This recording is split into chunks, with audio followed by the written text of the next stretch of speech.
Star Network is here. Oh, no punches! I'm real revolutionary right now. Support this man, Black Media. He makes sure that our stories are told.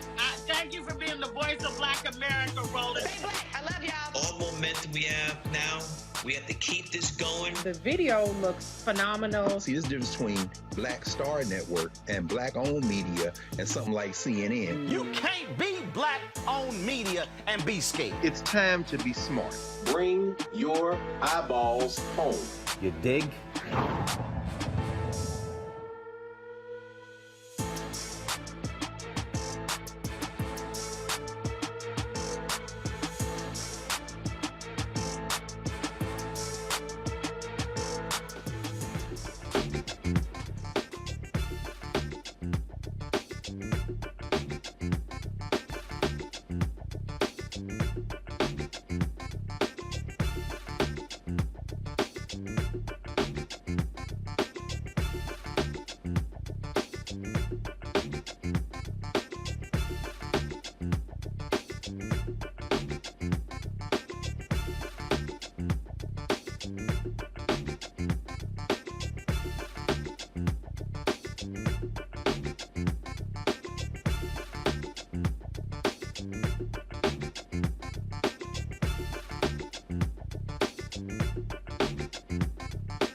Today is Friday, July 22nd, 2022. Coming up, a Roland Martin Unfiltered, streaming live on the Black Star Network in Chicago. Body cam footage of a 13-year-old teen boy shot by a cop gets released, and that black teen is now paralyzed. I'll talk to the family's attorney, who says the footage clearly shows the victim raised his hands in the video. I'll also recap last night's hearing for the January 6th committee. Folks, more disturbing details about what took place in the attempted coup that was encouraged by Donald Trump. We'll also talk with Officer Harry Dunn, one of the few Capitol cops who fought to protect our democracy that day. In tonight's Education Matters segment, I'll be talking to Dr. Freeman Hrabowski. He paved the way for many college graduates to excel while serving as the University of Maryland Baltimore County president. He is retiring and passing the torch on to someone else. Tonight, we'll explain how he turned the once small university into one of the significant academic powerhouses in America. Also, we'll John Grant of ESPN about what they are doing for SWAC schools and other HBCU conferences when it comes to football. That and more on Roland Martin Unfiltered on the Black Star Network. It is time to bring the funk. Let's go. He's got it. Whatever the biz, he's on it. Whatever it is, he's got the scoop, the fact, the find. And when it breaks, he's right on time and it's rolling. Best believe he's knowing. Putting it down from sports to news to politics. With entertainment just for kicks, he's rolling. It's on go, roll, y'all. It's Roland Martin, yeah. Rolling with Roland now. He's funky, he's fresh, he's real, the best, you know he's Roland Martin now.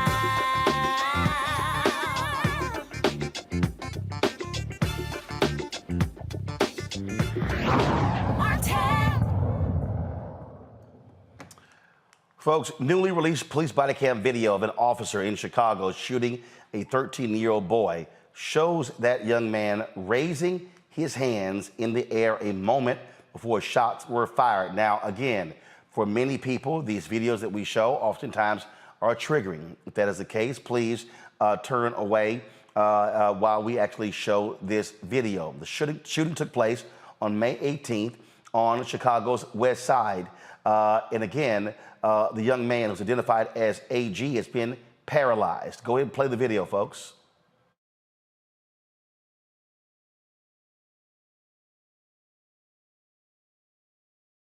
The young man that all of a sudden you see at one point, he turns around, raises his hands, but the officer fires his weapon. Attorney Andrew Stroff represent the young man's family. Folks, pull a bit audio up, please. Okay, now there's audio there.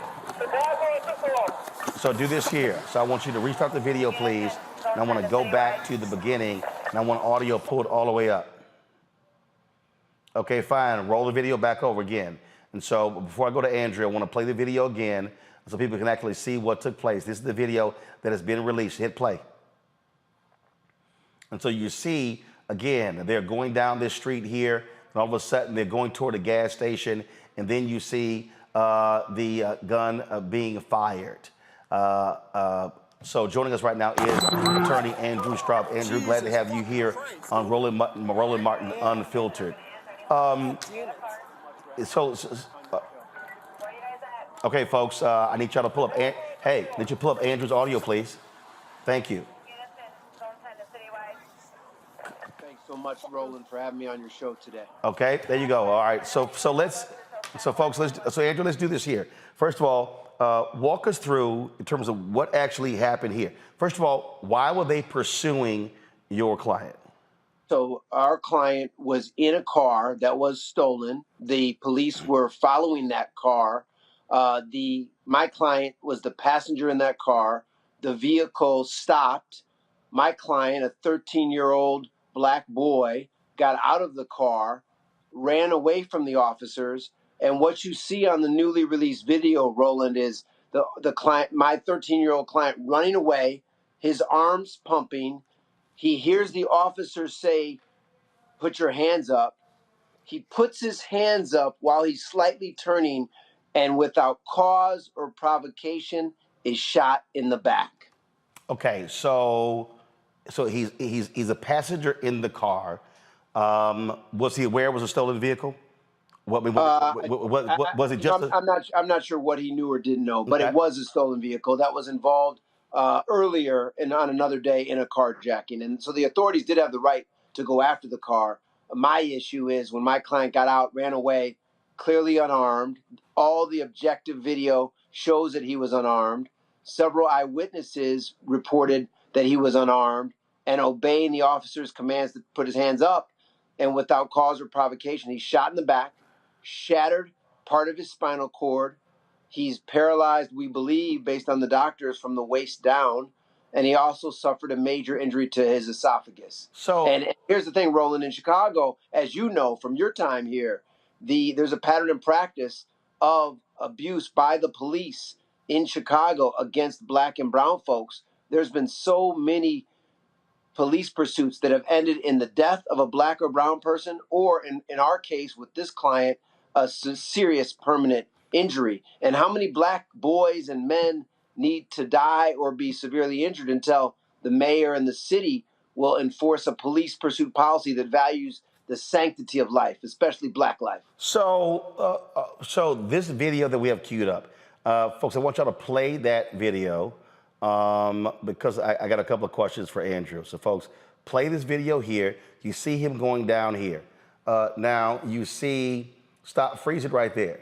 Freeze it right there. Now, I'm counting 1, 2, 3, 4, 5, 6 officers on the right side of the screen. Play the video, please. I see 1, 2, 3 coming from the left side of the screen. Now, go back to the previous video, folks, that shows you the footage from like the center position of the gas station, and you're gonna give a better understanding. Okay, so play that video you have queued up right now. Okay, so all of a sudden you see the client shot. Now you see officers come in. I see 1, I see 2, I see 3. So basically, the reason I wanted that to be shown that way, Andrew, So he's running away. You've got Yes. 6 cops behind him. Yes. You've got 3 cops in front of him. Basically, he's boxed in. Completely surrounded, Roland. Why? Again, unless, okay, no weapon. First of all, did he have a weapon?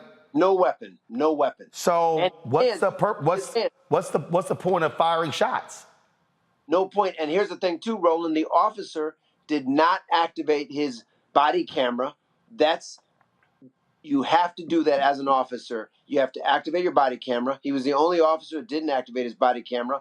And Roland, this same officer had a similar incident a year ago with his gun out, chasing a subject and firing. So you got an officer with a history of using his weapon unjustifiably. And now you have a 13-year-old black boy who is paralyzed potentially from the waist down for the rest of his life because he ran away from the police. And being black in Chicago, you can understand why people run away from the police, given the history in this town. You know, there are going to be people who will say, well, you know, this is what happens when you're running with certain folks and you're in a car that was stolen and the car was involved in some type of carjacking. But what I still contend is that when we see these examples, Chicago or other cities, officers firing at somebody who's running away. Yes. The logic behind that still makes no sense. Yeah, I completely agree. I mean, Roland, there's a reason why there's a federal consent decree in Chicago because of the abuse by police against black and brown people. And here's the thing. He was in a stolen car. But what world are we living in if officers can shoot and use lethal force here, very dangerous force that injured my client? I mean, what world are we living in if you can just shoot at someone that presents no threat to you or other officers or anyone else? He was running away unarmed. And then drag away. And then look at this. Look at how they drag him like a rag doll away from the scene. He's just been shot in the back. There's blood gushing out of his back. And you see the officers pull him with no care, no regard. And this is a kid with a major spinal injury. So, I mean, would they treat a white kid like that? I mean, it's very disturbing. I have my panelists here. They may very well have some questions here. Let me introduce to today's show, Caleb Bethea, communication strategist, Michael Imhotep, host of the African History Network show, Matt Manning, civil rights attorney. Matt, you're first up. So I have a couple of questions for you. The first is, I know that Illinois was considering getting rid of qualified immunity for officers there. What happened with that bill, and how is that factoring into strategy, number one? Qualified immunity and number two, very much alive and well in the state of Illinois. And as your viewers may or may not know, that's a judicial doctrine that gives police extra protections when they're involved and they use force. And it's a doctrine that should be eliminated. But it's still active in the state of Illinois for sure. Here's the second question that I have, and I appreciate that. Watching the video, the first thing I thought is he's actually running into the light. So I'm interested how CPD has addressed that problem, because as it relates to determining whether he has a weapon or not, it's actually especially problematic that he's running to an illuminated area that's obviously the brightest area in the whole environment. So have they made any comments about that and tried to defend Officer Ball in that respect? Well, they have. Well, that's a great question. First of all, it was a very well lit. The gas station was incredibly well lit. It's clear that he was unarmed and running and pumping his arms. It's very disturbing. The lawyer for the officer has already come out and said the officer had to make a split-second decision. He thought he was in danger. I mean, the lawyer representing the officer represents several officers, and that lawyer has never seen an unjustified shooting. And in this case, the reason it's so egregious is unarmed, running away, didn't threat. And that's a great question, because this isn't down a dark alley where you can't see anything. Right. This is incredibly well lit. And I will also tell your viewers, Roland, thank God that we had the surveillance video from the gas station. Thank God we had the police body cams of the officers who did turn their cameras on, even though the shooting officer didn't. And thank God we have eyewitness reports that support the video that this young boy did not present a threat. I'm confused here. So they're saying the officer said he was in danger. How?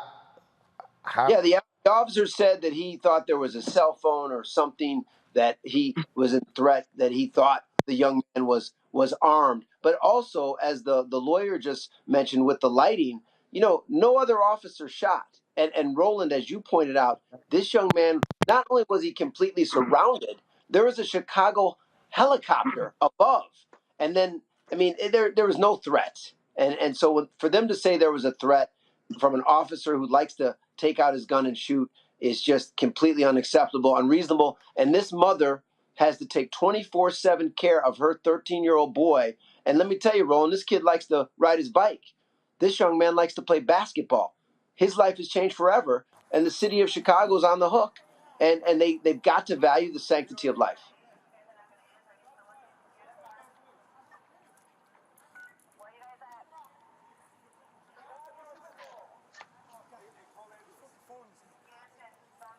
Kelly, go ahead.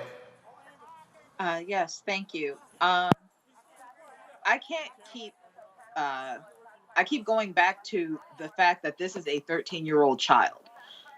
This is a minor that we're talking about. And can you just speak to the fact that there's this terrible pattern of infantilizing white men versus adultizing Black children? And then on top of that, just in general, if you were using lethal force against an unarmed person, especially one such as this who is not only a minor, but his back is turned towards police, he's unarmed, he's not in any threatening position whatsoever towards the police. Can you just talk about how lazy this is as far as policing is concerned? Yeah, well, it's a great question. What I see in Chicago, because I've represented several victims of police foot pursuits, if the officer can't catch the young child or the young boy or the teenager or even the adult male, they use their weapons to catch the suspect. And that's not how it's supposed to work as it relates to, police have two powers that no one else has. They have the ability to take people into custody, so take away their freedom, and they have the power to use lethal force. Those are two high responsibilities. And so this kid weighs 120 pounds. He's in 7th grade. And so this was no adult carjacker. It just they try to address the narrative. And the truthful narrative is a 13-year-old unarmed Black boy running away from the cops, shot in the back by an officer who likes to use force, and a police department that has a serious documented history of a pattern and practice of abuse. Michael. Thanks for coming on today, Attorney Stroff. Couple of questions here. I think one was already answered. So only one officer fired out of probably about a dozen officers. Only one fired a shot.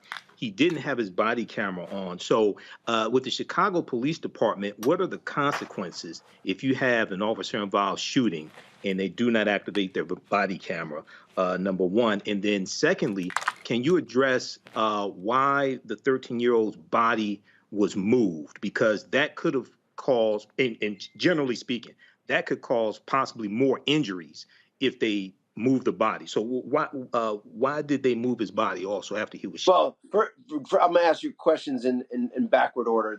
That's fine. The second question, why did they move him? They said they moved him because he was near the gas pump, and they were worried. To me, it was so negligent because they saw where he was shot in the back. He's bleeding out, and they just dragged him with no care. So he shouldn't have been moved. Period. Right. And he should have been. And if they did want to move him, they should have probably moved him with a certain level of care or with a board. The first question is very disturbing in Chicago, where officers can violate their own general orders or policies, like activating your body camera, and hardly ever do they face discipline.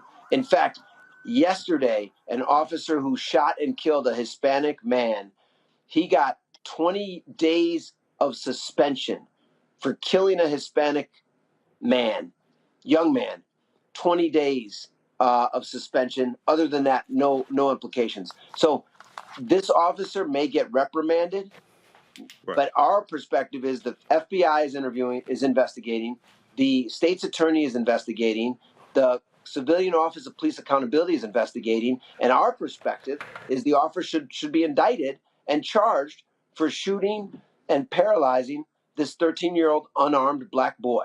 But as you guys know, hardly ever do you get indictments against officers, and even less do you get convictions. We filed on May 26th a federal civil rights lawsuit against the city of Chicago and the shooting officer and the other officers involved. And here's the thing, even if we're successful and get the family money, it doesn't matter. That mom wants her kid to be able to walk. And so to say, you know, it's not okay. The system has got to change. Attorney Andrew Stroth, we certainly appreciate it. It certainly keep us abreast of what happens next in this case. Thank you very much. All right, folks, gotta go to break. We come back, we'll talk the craziness on January 6th, how Donald Trump stood around gleefully watching as his domestic terrorist thugs tried to overturn an election. Shocking testimony where Secret Service members for Vice President Mike Pence were literally phoning their relatives, telling them goodbye because they thought the end was near. That's how crazy and dangerous things were on that day. And then we'll show you punk-ass Josh Hawley giving the thumbs up to the protesters, then running his little punk-ass out the back door when things got hot. You're watching Roland Martin Unfiltered on the Black Star Network. I'm Deborah Owens, America's Wealth Coach, and on the next Get Wealthy, have you heard that it's not how much you earn, but how much you keep that matters? Well, the secret to building wealth could be hidden in our tax code. That's right. Joining me on the next Get Wealthy is someone who calls herself the gatekeeper to the IRS. And she's gonna be sharing the secrets and strategies you need to know, whether you're a business owner or an individual, how you can get wealthy. That's right here, only on Black Star Network. Sexy to me is the exact same feeling as running water, ever flowing. Water always finds a way to get through. And so when you know that you're sexy, there are no questions about it. It is an ever-flowing emotion. It is an ever-flowing feeling. When you question it, though, you stop the water. I struggle with this a lot, mainly because I've been told what sexy should look like, what it should feel like. As a model who did Sports Illustrated, you're told that this is what sells sexy, but then you travel the world and what's sexy to one person is not sexy to another person. I'm more of a mindfuck kind of person. How can you stimulate the brain? To me, that's sexy.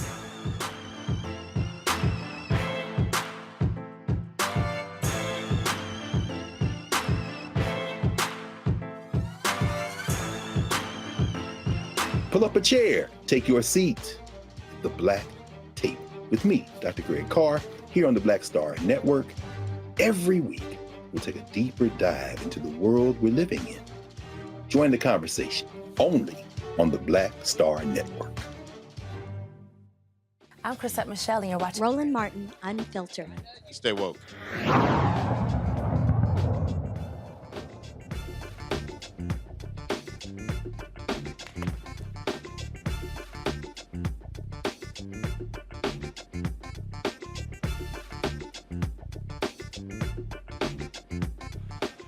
More devastating testimony took place last night on the Capitol Hill as the January 6th Select Committee continued to lay out a minute-by-minute breakdown of how Donald Trump stood by, gleefully, happily, watched these domestic terrorists attack Capitol Police officers and try to overthrow the election.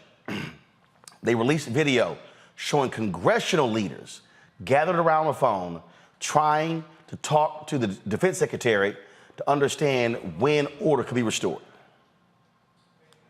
We're not going to let these people keep us from finishing our business. So we need you to get the building cleared, give us the okay so we can go back in session and finish up the people's business as soon as possible.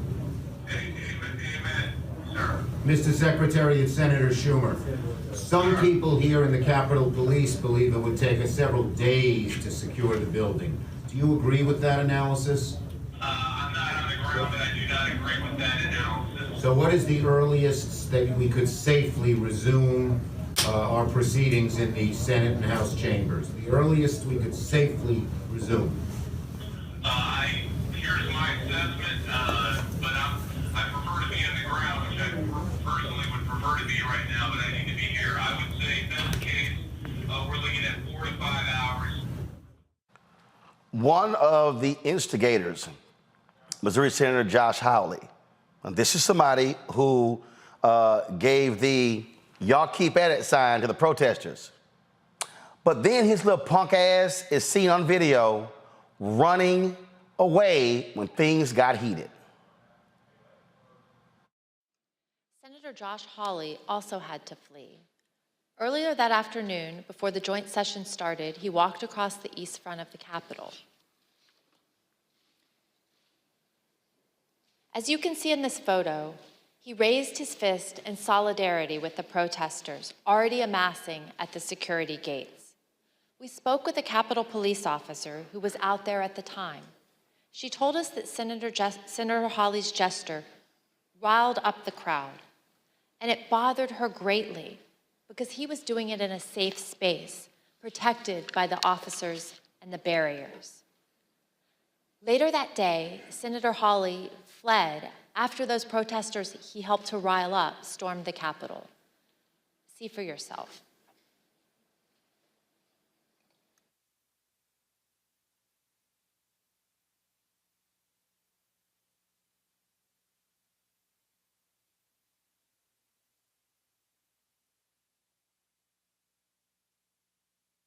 Folks, it was so embarrassing that when they played that video in the room, literally the audience laughed seeing him running away.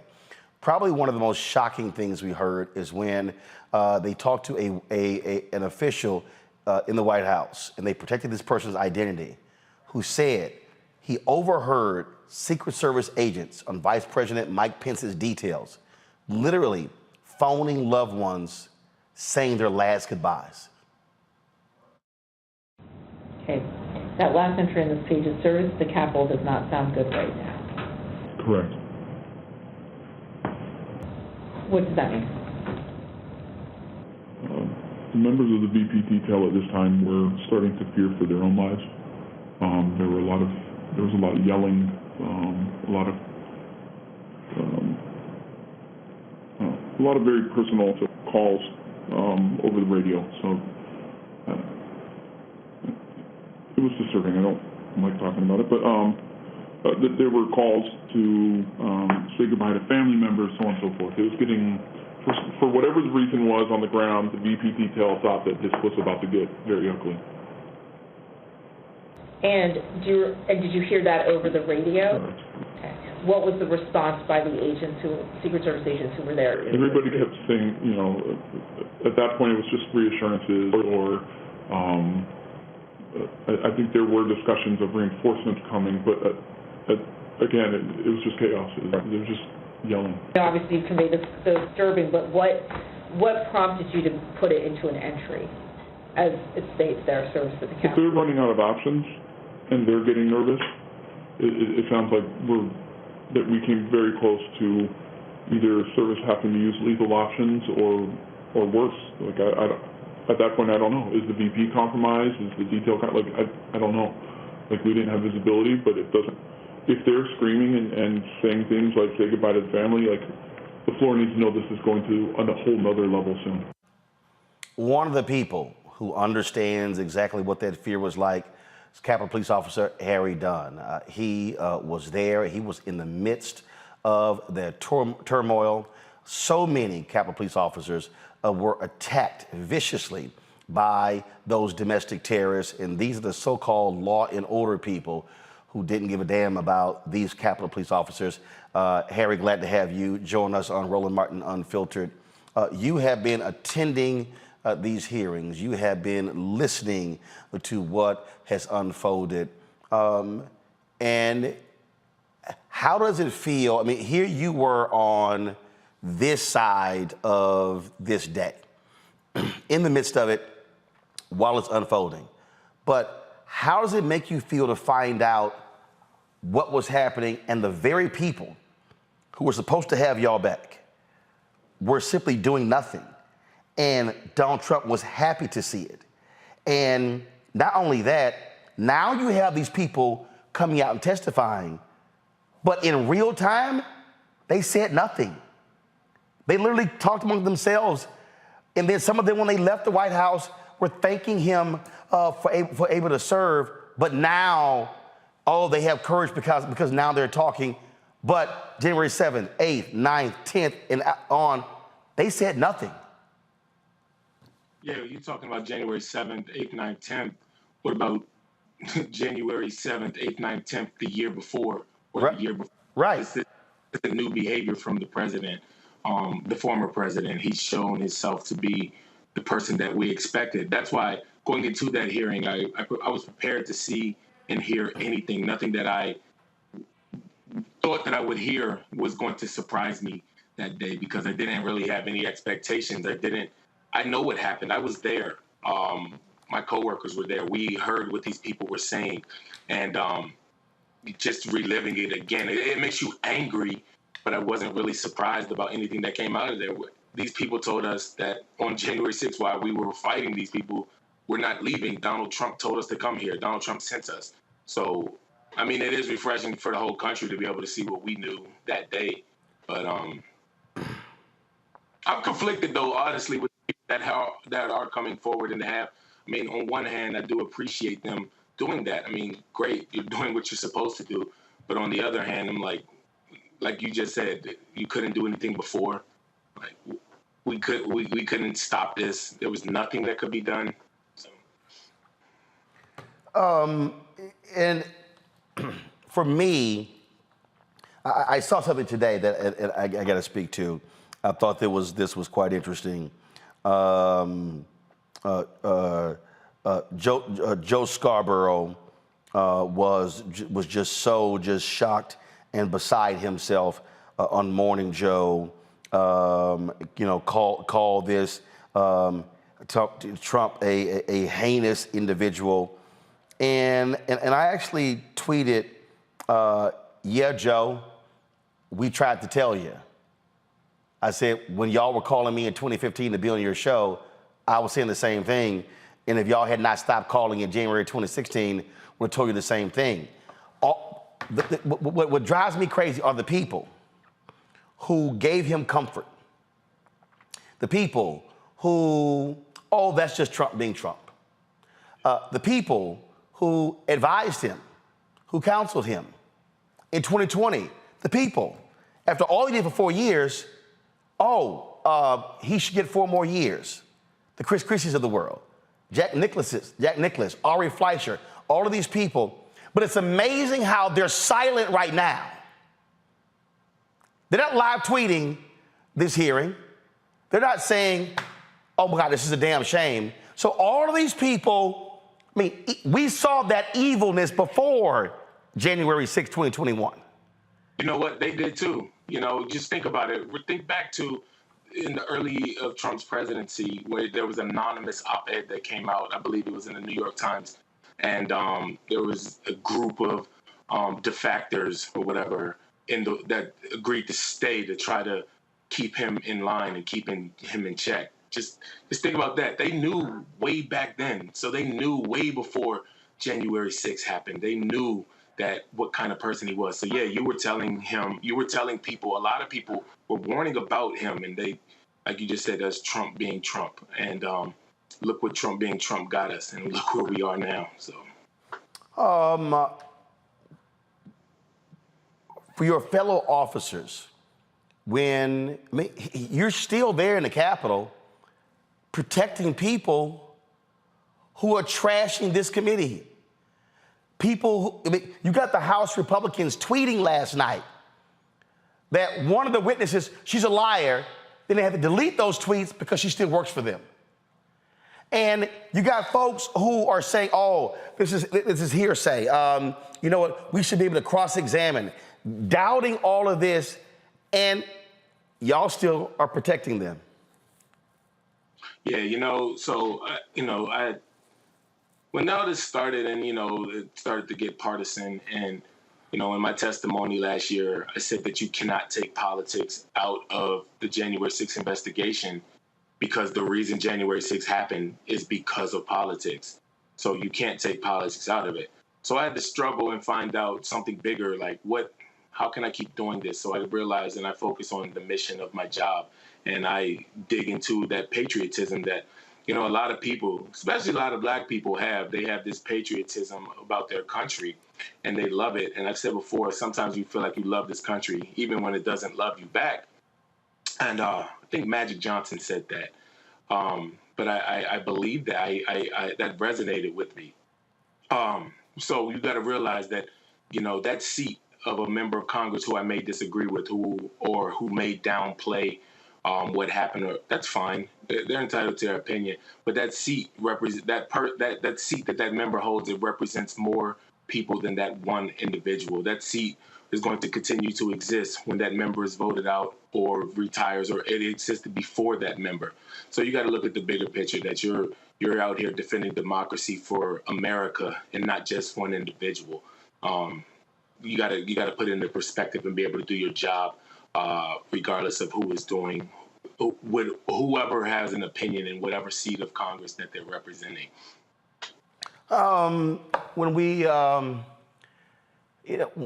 you look at the likes of Fox News refusing to even air the hearings in prime time, when you think about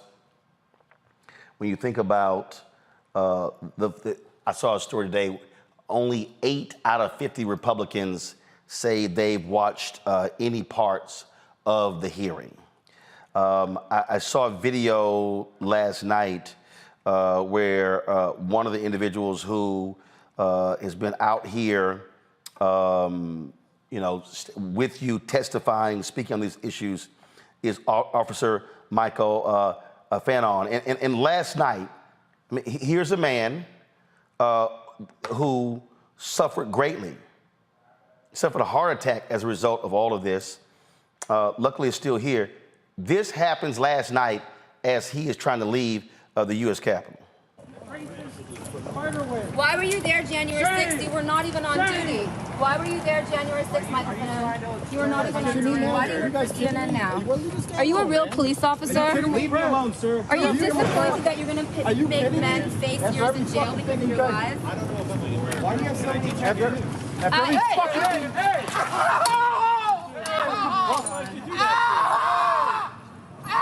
fucking kidding me?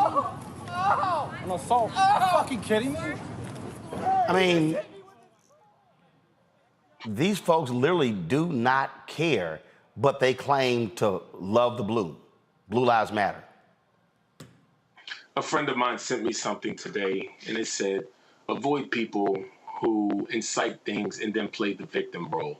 And that's exactly what you see there. Mike, he self-proclaimed was a Donald Trump supporter. He voted for Donald Trump. But he came out there and he's still subjected to what you just saw on that and then some. That back the blue stuff, that's just assault rhetoric and it doesn't mean anything because it just sounds good. They find these slogans that just sound good that people, and it's grifting, it's not just grifting for money, it's grifting for support, for just anything that you can latch on that make people follow you. It's kind of like almost cult-like.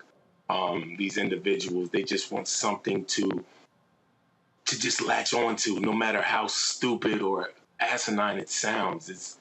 It's so frustrating, but that's why you take it with a grain of salt. Like, man, Black, okay, whatever, man. I'm not paying attention to that. The hearings are going to continue. members of Congress have said that Congresswoman Liz Cheney said the dam is breaking. More subpoenas are being issued. More people are ready to testify. I'm glad to see more people are all of a sudden, getting the courage, because the reality is, many of these people, they would have stayed silent. They would have stayed silent. We would have not have known. Now you hear, Secret Service deleting text messages, even though they were told to preserve messages.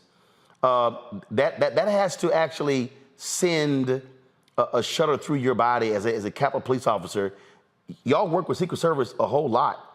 And I can only imagine standing there and going, well, who the hell is with me?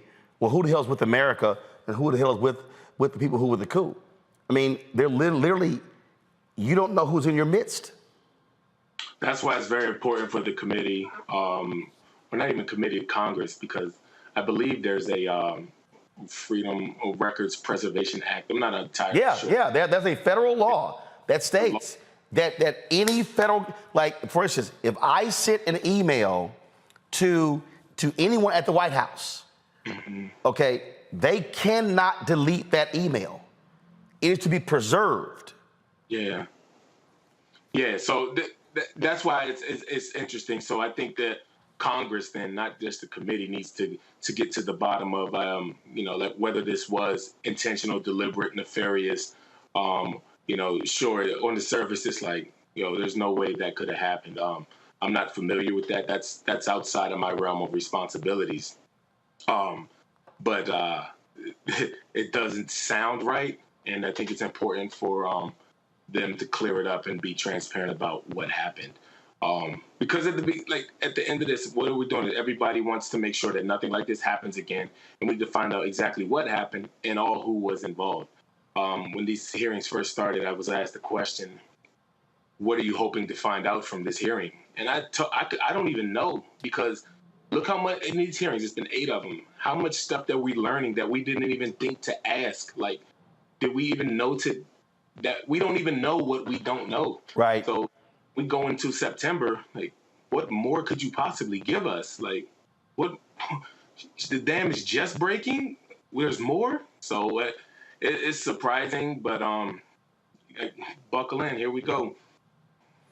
Earlier you said that you can't take the politics out of it. But one of the things that is also very real is that there's an election in November. And the very people who have trashed these hearings, people have trashed you. They've trashed other officers. There were people who refused to even vote to thank Capitol Police officers for their patriotism, for keeping them safe. These folks could be in control of the House. They win in November, they win the majority, then they are in charge of committees, they're in control of the House, they're in power.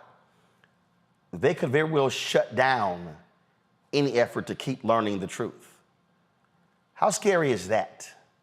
That the possibility exists if this committee does not get its work done before November, that we may not have the full story of all that happened leading up to January 6, 2021 and after. So selfishly, that for me specifically, that is scary, because, that's why people know who I am, because I've been advocating for the truth to come out from day one. And I feel like anybody should want to know the truth, no matter if you're Democrat, Republican, it doesn't matter. I guess the people that don't want to know the truth are the people that possibly are complicit, or it makes them look bad. So I think that's the reasons why people wouldn't want to know the truth. But like I said, you cannot take politics out of it. What is scary, though, January 6th, when is the next January 6th? Can that happen again? And as of now, there's been nothing done to ensure me or make me feel secure, or probably all of America, that cannot happen again. We just saw an attack up in New York. It was a Republican governor candidate that was attacked on stage, and these violent threats, these violent acts, they just keep happening against political people. And Adam Kinzinger yesterday said that there's this whatever, what's the word he used? I can't remember the exact word he used, but it's still out there. These people, it's almost like you said, it's cult-like, and these people just still they don't believe, they don't listen, they feel emboldened, they listen to lies, and it's getting worse and it's getting dangerous out here. So I really believe it's important for any member of Congress, any senator, any American to want to know the truth, get to the bottom of it, and put a stop to this violence, this rhetoric, this polarizing society that we live in. We can't continue this way. Where does it end? You know, look at like January 6th. Like, look how close we were. Like, you know, what if we're not so lucky next time? Yep. Questions from my panel. I'll start with you, Kelly. Hi, friend. Good to see you.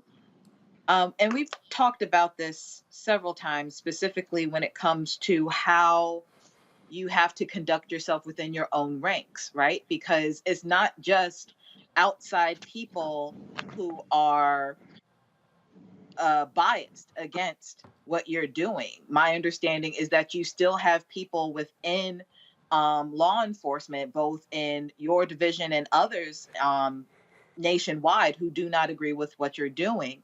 So my question to you is, how do you reconcile the need and the duty to tell the truth versus the perceived duty, rather, as a cop to be objective or apolitical, which effectively is to be silent?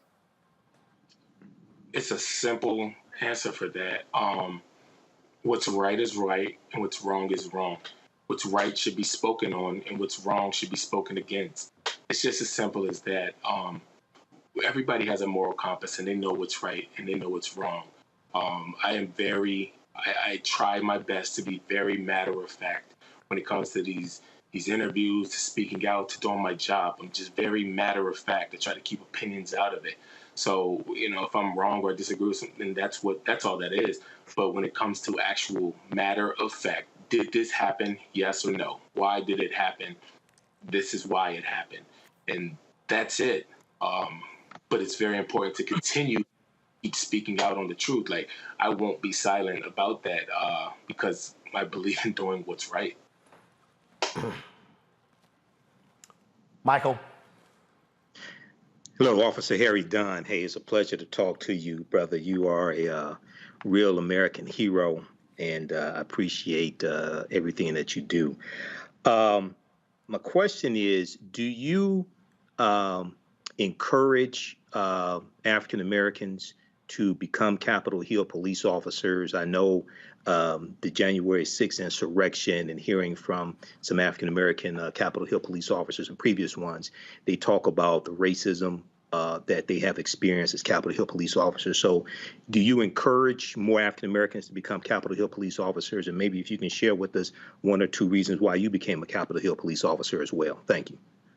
Yeah, no, thank you for your kind words. No, so I absolutely believe, not necessarily just Capitol Police, I encourage members of any community to be involved in their communities. One of the reasons I believe that policing comes under such scrutiny, and a lot of times there are officers in communities that don't understand how communities work, is because police communities, the police don't look like the communities that they police. Right. Their representation. I mean, if you have a Asian community, you shouldn't be, you know, 80% Asian community should not be 90% Black police officers there. And, you know, in any demographic that you want to choose or plug into that communities need to look like and understand. Police communities need to look like the communities that they police. So I think it definitely is important. And I would encourage anybody in any community to join, you know, not just policing. It could be any kind of type of public service, because, like I said, this world that we're living in, it's our job to take care of it and to do it. Like, people aren't going to do stuff for us. So whether that is speaking out, volunteering, helping, like, we're here to give back. And I don't think a lot of people are doing that, and they're depending on one or two people to be a voice like for thousands and thousands, and it's taxing. And I've learned that just being one of the officers who's speaking out. Like, people jokingly call me a spokesperson. No, I'm not. I'm just speaking my truth. But Right. about what's important to me. And there's so many. That's the thing. Like, there's so many. Everybody's familiar with my story, but there were hundreds of officers on duty that day that has a story to tell. And I've been to get them to speak out and tell your story. This is what you come out and talk. And for whatever reason, it's their choice, but a lot of people are not doing it.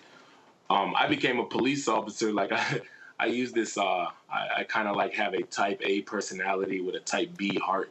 Like, I'm very passionate, I'm caring, but I also believe I have this, I'm 6'7", I have a stature, I command, like to think I command a little bit of at least attention when I come around, and I know how to talk to people, and I want to see people succeed. I truly believe in service and public service and helping people, and I think that's what policing is about. Thank you. Matt? Officer Dunn, I want to echo Michael's sentiments. I appreciate your service and your forthrightness in talking about not only what you experienced, but making sure the truth comes to light. And I have kind of a difficult question for you, but I'm interested nonetheless. How do you go to work every day and continue to protect people that not only disagree with you, as you alluded to earlier, but who have made political theater out of trying to deny what we saw happen in real time? I mean, how have you grappled with the fact that there are people you're continuing to protect who are not being honest about the fact that you had to protect them on January 6th from a riotous mob? How have you dealt with that? Like I said, I realized that sometimes that things are bigger than you. It's not just about me. I also realized that, people use this term a lot, and I think it's interpreted wrong a lot. People need a seat at the table. Like, so what's the alternative to me not being there, to me leaving? I'm not going to let anybody's opinion or their behavior force me out of doing something that I'm good at, something that I like doing. I'm not going to allow anybody to do that. I'm going to continue to do my job the way I believe that is the right way to do, because that's what's important. I'm going to continue speaking out against my truth. What if, just counter your point, what if somebody says, you know what, how can I keep working around an individual like him who keeps speaking out against what I'm speaking out against? I mean, why not look at it that way? I'm going to continue speaking my truth, what I believe is right. And I think it's easy. I think it's easy to, it was difficult to interpret, to find another narrative, frame it how I could continue to do it. That was difficult to find out how to frame. But once I did, I'm like, you know what, this isn't hard, because doing the right thing shouldn't be difficult, and it is for a lot of people, and I can't live like that. So.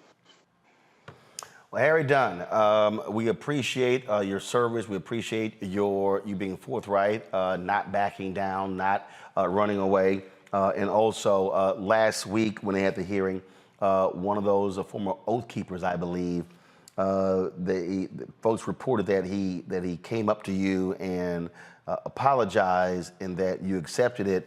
And you tweeted, no, he apologized. He said it was not accepted. That's correct. Like I said, it was acknowledged. I'm not against forgiveness at all. And maybe the gentleman, he was truly remorseful. That's fine. But right now, I'm not focused on forgiveness.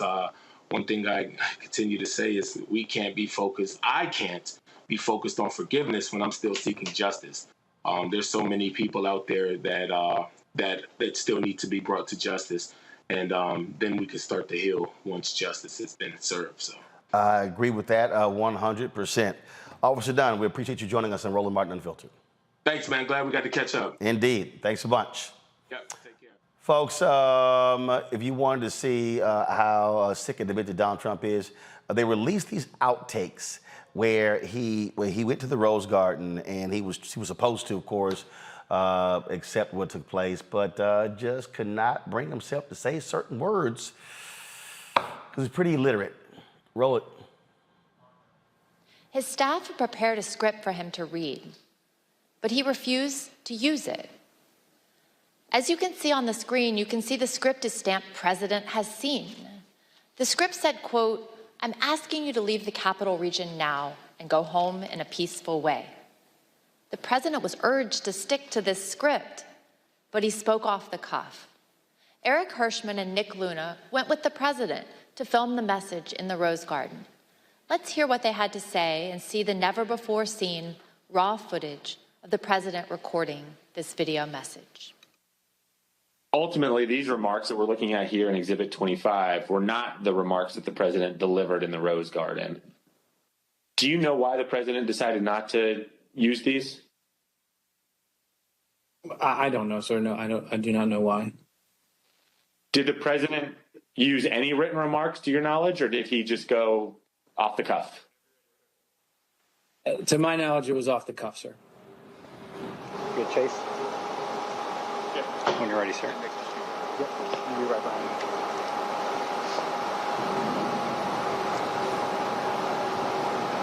you. You tell me when? When you're ready, sir.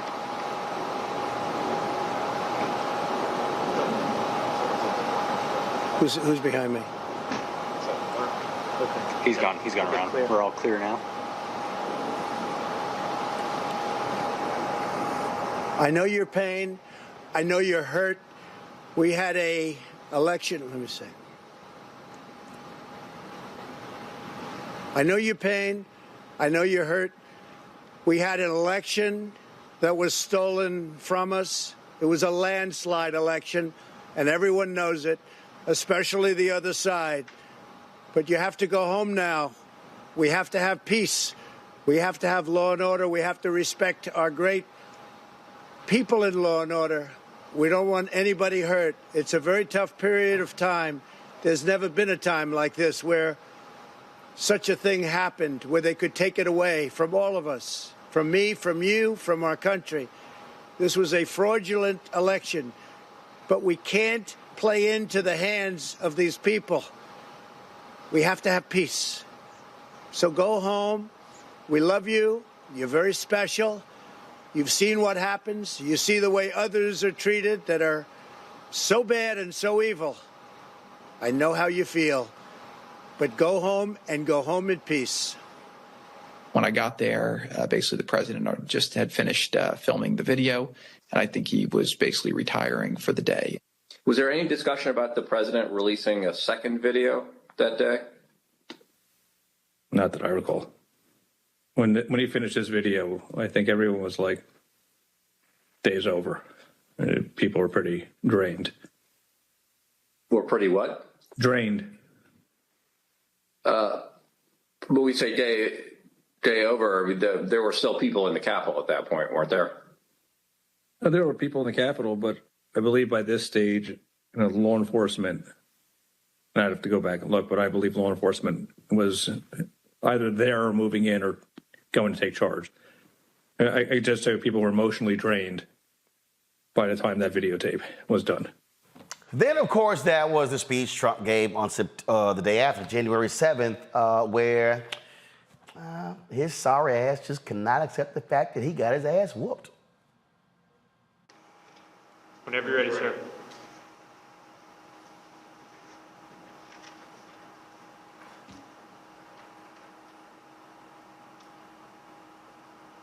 I would like to begin by addressing the heinous attack yesterday. And to those who broke the law, you will pay. You do not represent our movement. You do not represent our country. And if you broke the law, you can't say that. I already said you will pay. The demonstrators who infiltrated the Capitol have defied the seat of justice. It's defiled, right? See, I can't see it very well. Okay, I'll do this. I'm going to do this. Let's go. But this election is now over. Congress has certified the results. I don't want to say the election's over. I just want to say Congress has certified the results without saying the election's over, okay? But Congress is certified. Now Congress is Yeah, Right. Now I conversation. didn't say over, so let me see. Go to the paragraph before.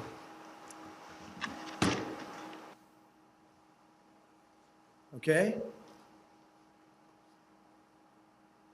I would like to begin by addressing the heinous attack yesterday. Yesterday is a hard word for me. Just take it out. The heinous attack. Ah, good. Take the word yesterday, because it doesn't work with the heinous attack on our country. Say on our country. Want to say that? No, keep this. My only goal was to ensure the integrity of the vote. My only goal was to ensure the integrity of the vote.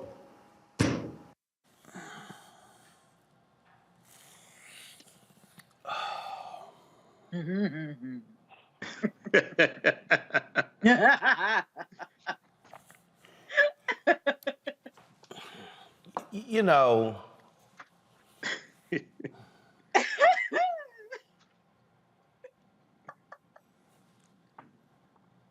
if you supported that idiot for 2020, you have truly got to feel like one of the dumbest people ever for actually wanting that idiot back in the White House, Matt. I don't know if there's anything for me to add. I think you're right.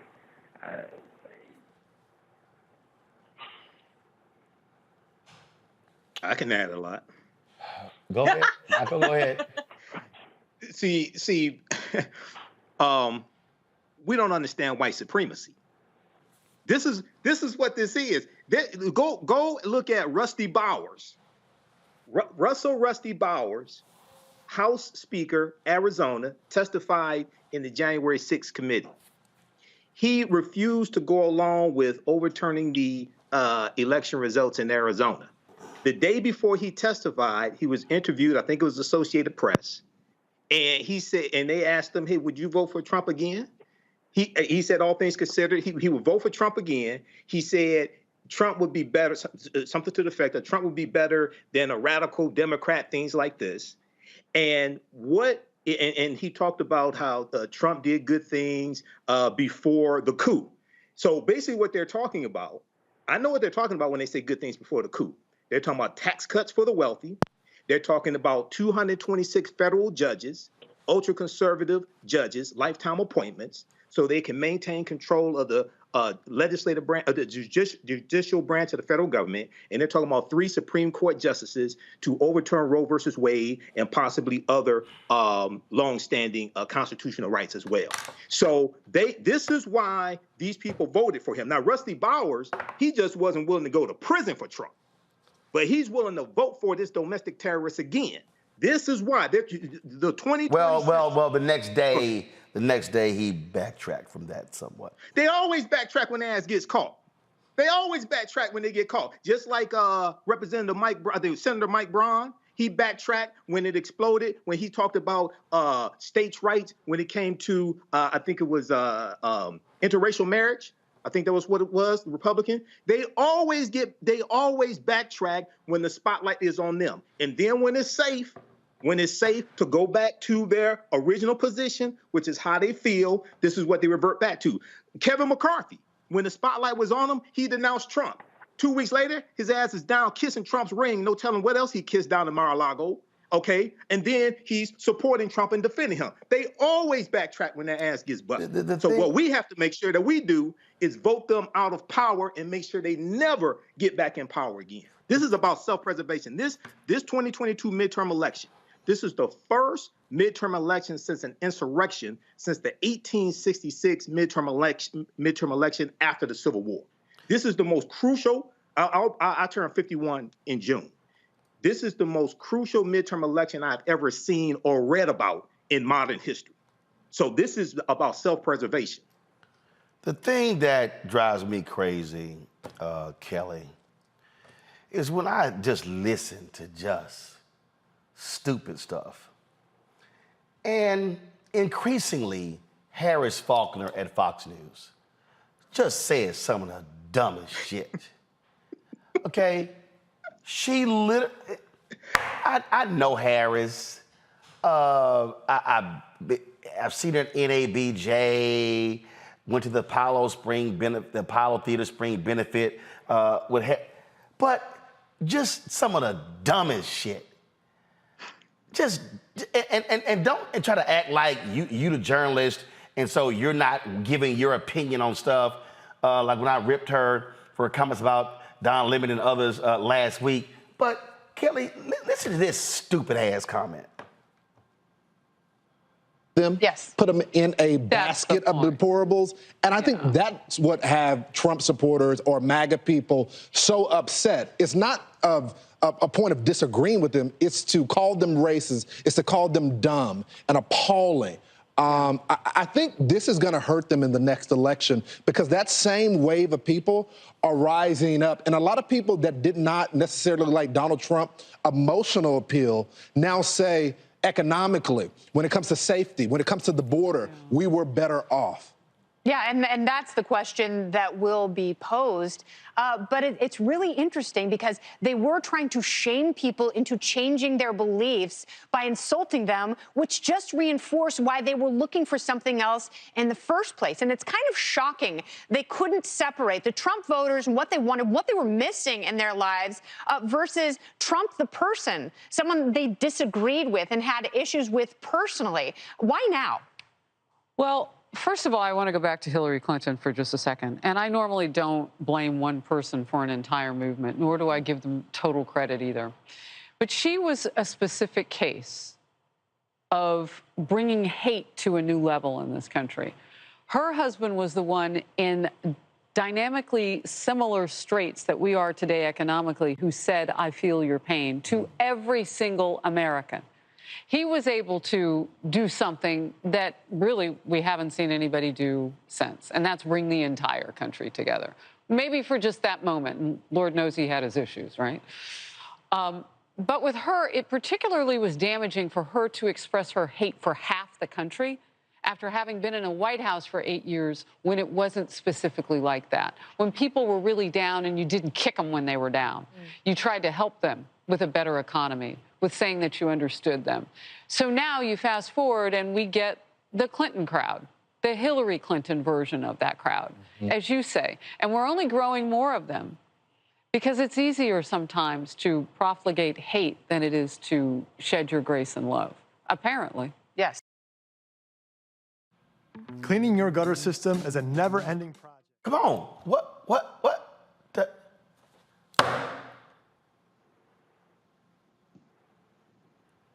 Well, maybe y'all were confused and controlling because I was. What?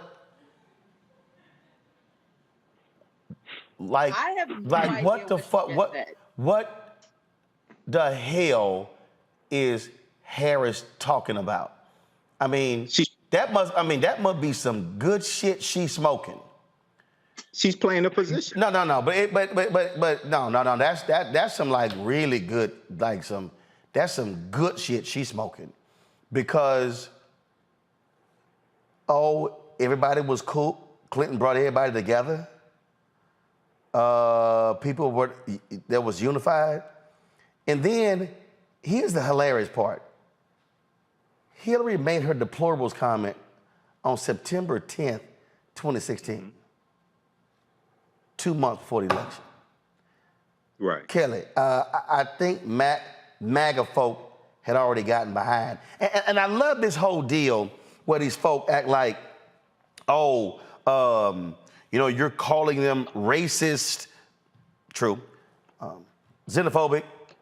True. Dumb. True.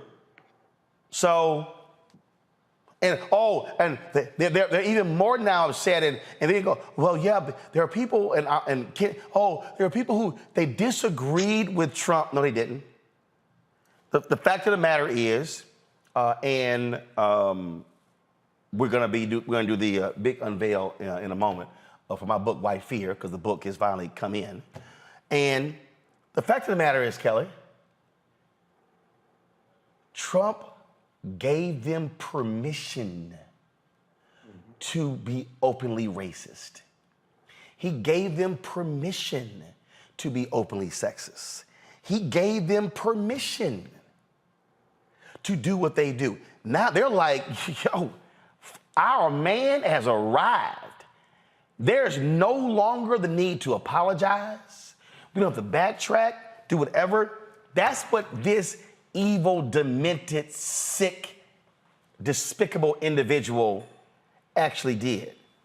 I don't know what these two black people, I don't even know what black neighborhoods they even come from, saying some dumb shit like that. I mean,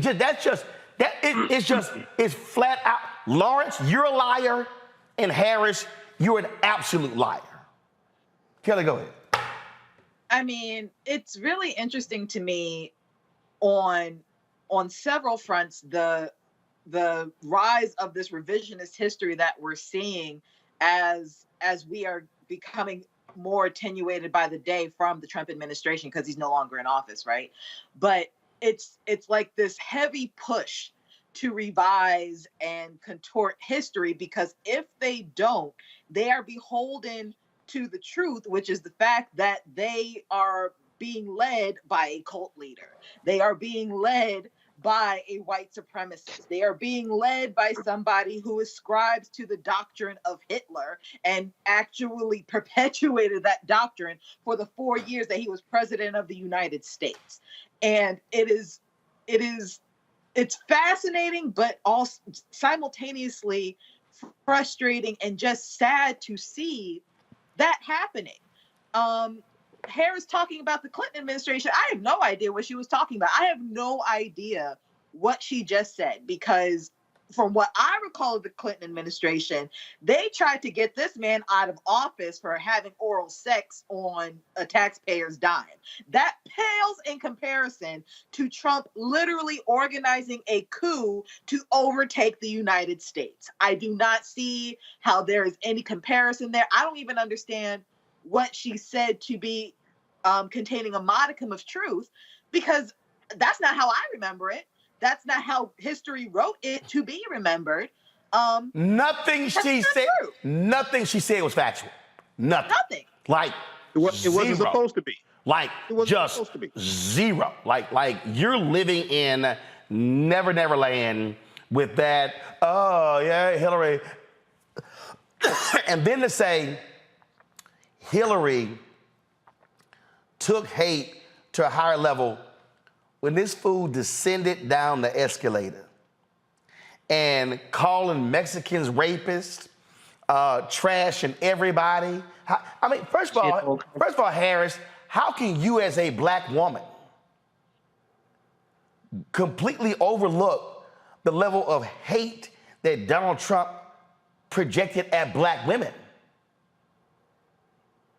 Never telling John Kelly to apologize to Congresswoman Frederica Wilson. His hate at Congresswoman Maxine Waters. His hate at Omarosa when she left. I mean, the literal hatred. But there's, Hillary, she took it. Hillary is responsible for the MAGA movement. No. The man launched the campaign the year before. Oh, Harris, shall I remind you that Donald Trump was a birther? Is a birther? Harris, Melania, that lying birther, what the hell was that? Oh, that was 2011, 5 years before Hillary's deplorables campaign. I mean, look, I get there are folks on Fox News who got to sell out for a check. That's not just black, white folks over there too. Right. Okay, but what you're not gonna do, well, they'll let you get away with it because you can easily lie on that network, and that's why I absolutely pray that Dominion takes them for billions. I hope Dominion gets billions from OAN. I hope they get billions from Fox News, because somebody has to make them pay for lying. It is a lying network. They lie to their viewers.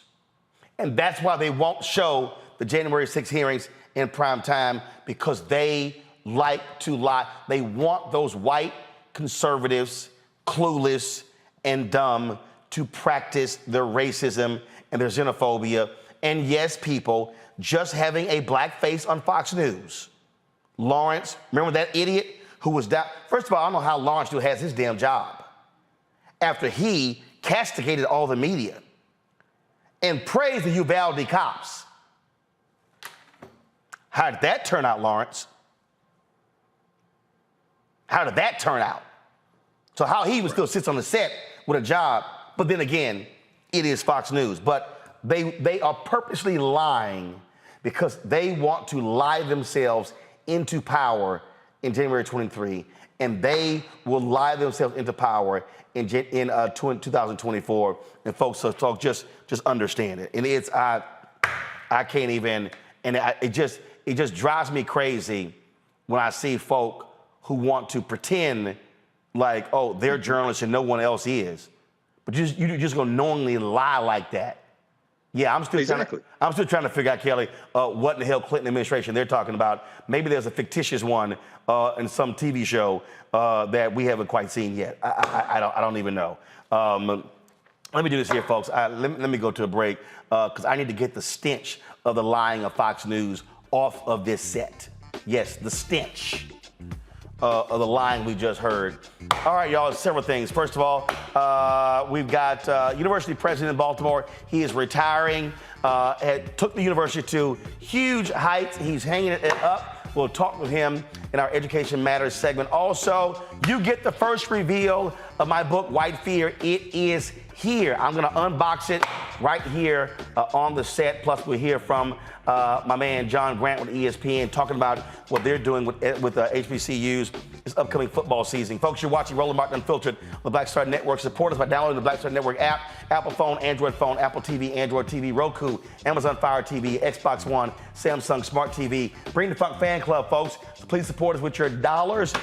Check money orders, P.O. Box 57196. Washington, D.C., 20037-0196. Cash App, $RM Unfiltered. PayPal, R Martin Unfiltered. Venmo is RM Unfiltered. Zelle, Roland at RolandSMartin.com. We'll be right back. Hi, I'm Dr. Jackie Hood Martin, and I have a question for you. Ever feel as if your life is teetering and the weight and pressure of the world is consistently on your shoulders? Well, let me tell you, living a balanced life isn't easy. Join me each Tuesday on Black Star Network for A Balanced Life with Dr. Jackie. We'll laugh together, cry together, pull ourselves together, and cheer each other on. So join me for new shows each Tuesday on Black Star Network, A Balanced Life with Dr. Jackie.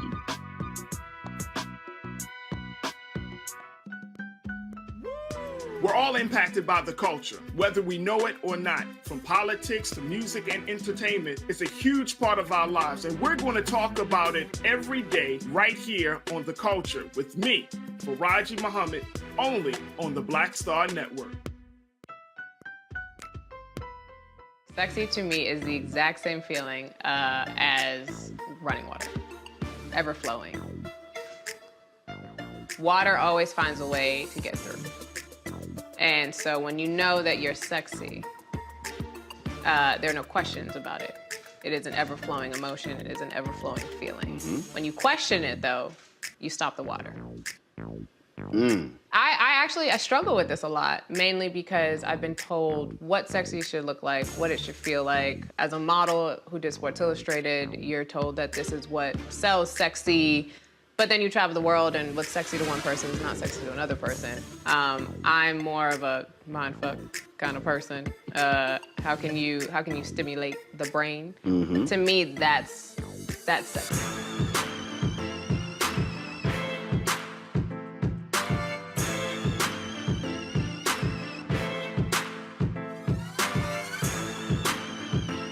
I'm Deborah Owens, America's Wealth Coach, and on the next Get Wealthy, have you heard that it's not how much you earn, but how much you keep that matters? Well, the secret to building wealth could be hidden in our tax code. That's right.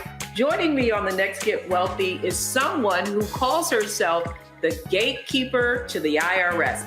And she's going to be sharing the secrets and strategies you need to know, whether you're a business owner or an individual, how you can get wealthy. That's right here, only on Black Star Network. Pull up a chair, take your seat. The Black Tape with me, Dr. Greg Carr, here on the Black Star Network. Every week, we'll take a deeper dive into the world we're living in. Join the conversation only on the Black Star Network. Folks, Black Star Network is here. I'm real revolutionary right now. Support this man, Black Media. He makes sure that our stories are told. Thank you for being the voice of Black America, Roland. Hey, Black, I love y'all. All momentum we have now, we have to keep this going. The video looks phenomenal. See, there's a difference between Black Star Network and Black-owned media and something like CNN. You can't be Black-owned media and be scared. It's time to be smart. Bring your eyeballs home. You dig?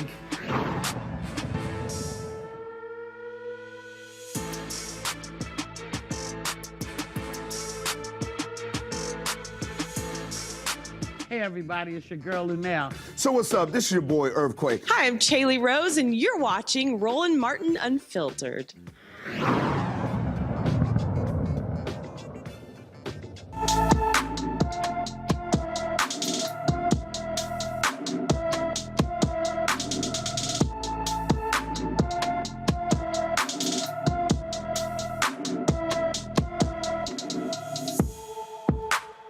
Sheldon Smith went missing from Baltimore City, Maryland yesterday.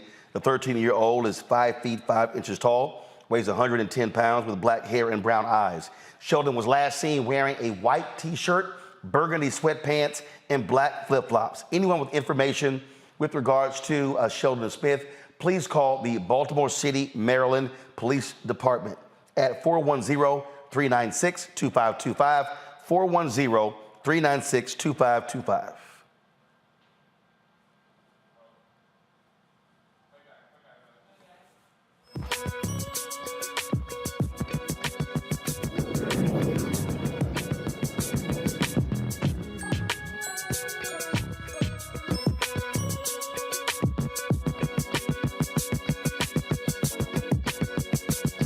All right, y'all, my next guest says that he is such a math genius, he could have gotten me to love math in school.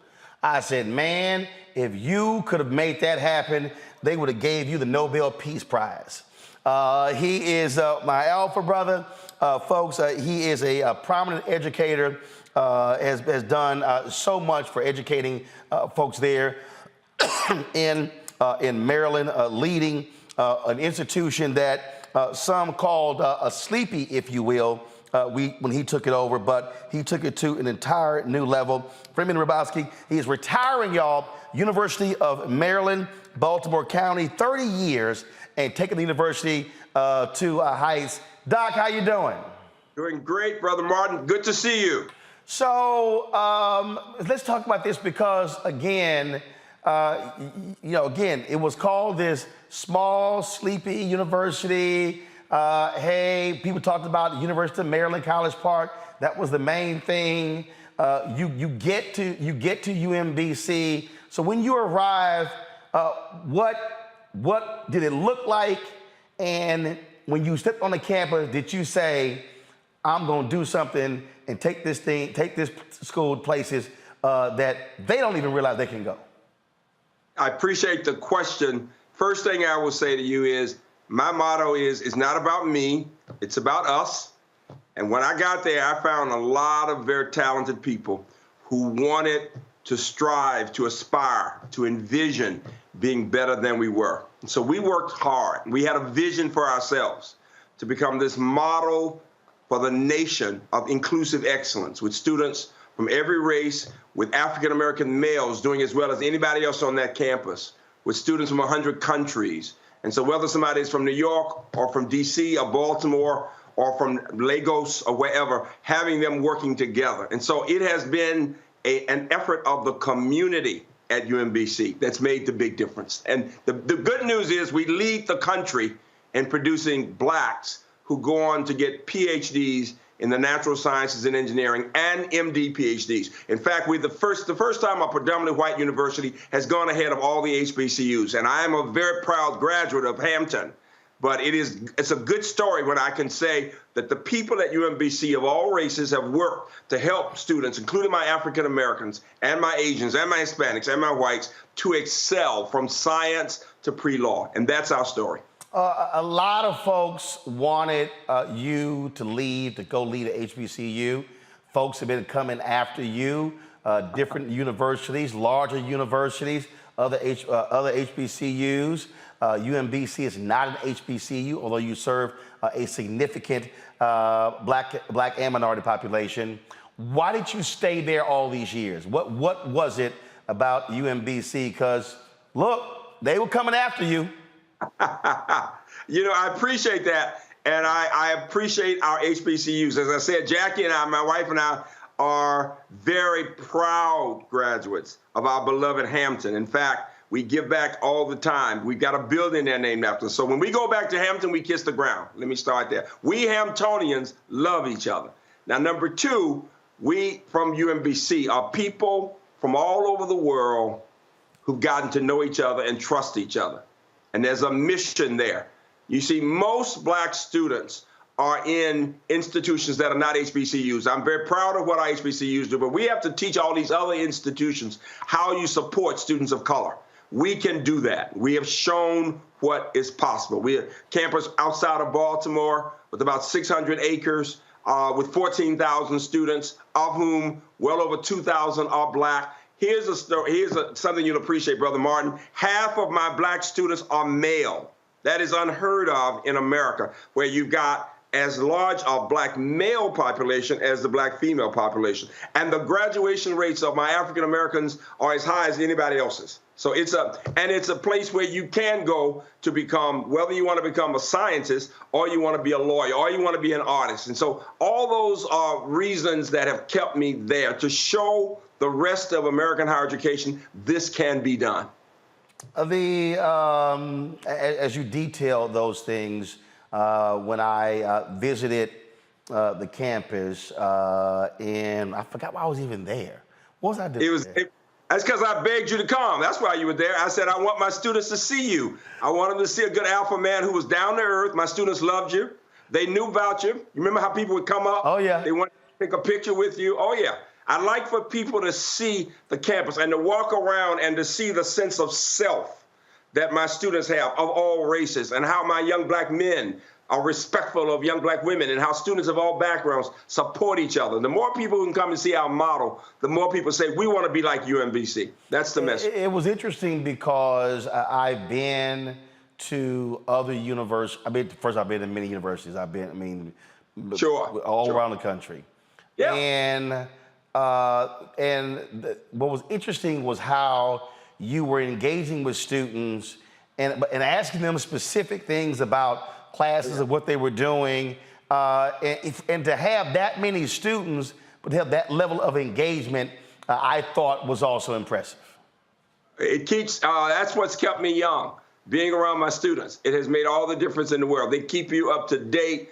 They will tell you the truth. They speak truth to power.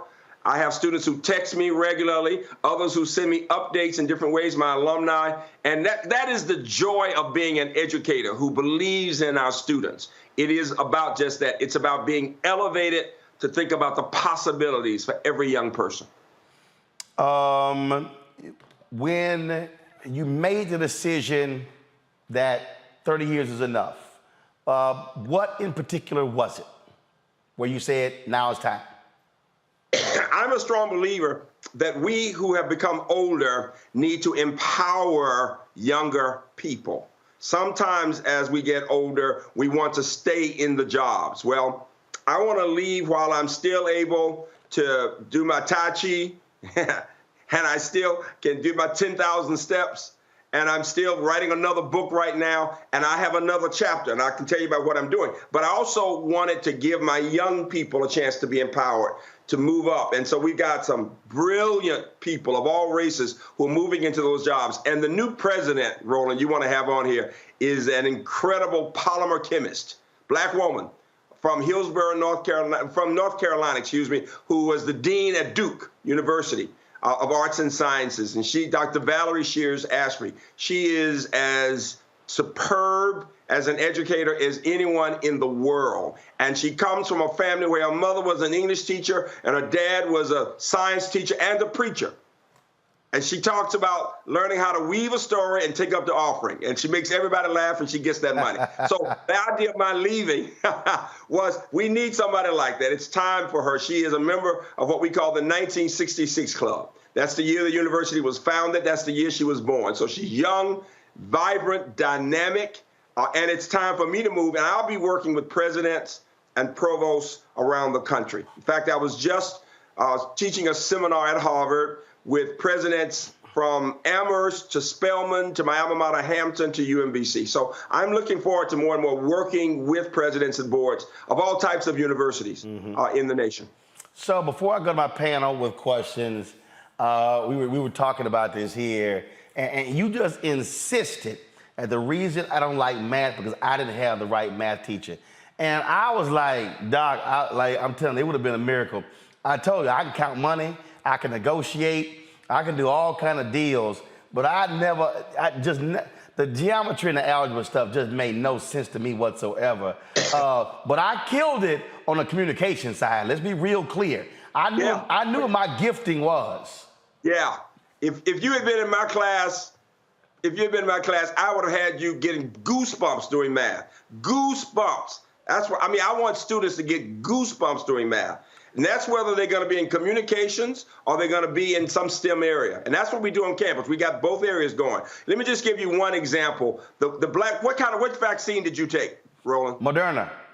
Okay, the black woman who led the team, co-led the team with Dr. Bunny Graham at NIH, Dr. Kizzmekia Corbett, is one of our students. She graduated, recruited her when she was 17. She came up, majored in both biology and sociology, went on to Chapel Hill, got a PhD, then worked out down in Bethesda at NIH. She led that team. She is the first black woman in the world to create a vaccine. Every person in this country needs to know the name Dr. Kizzmekia Corbett.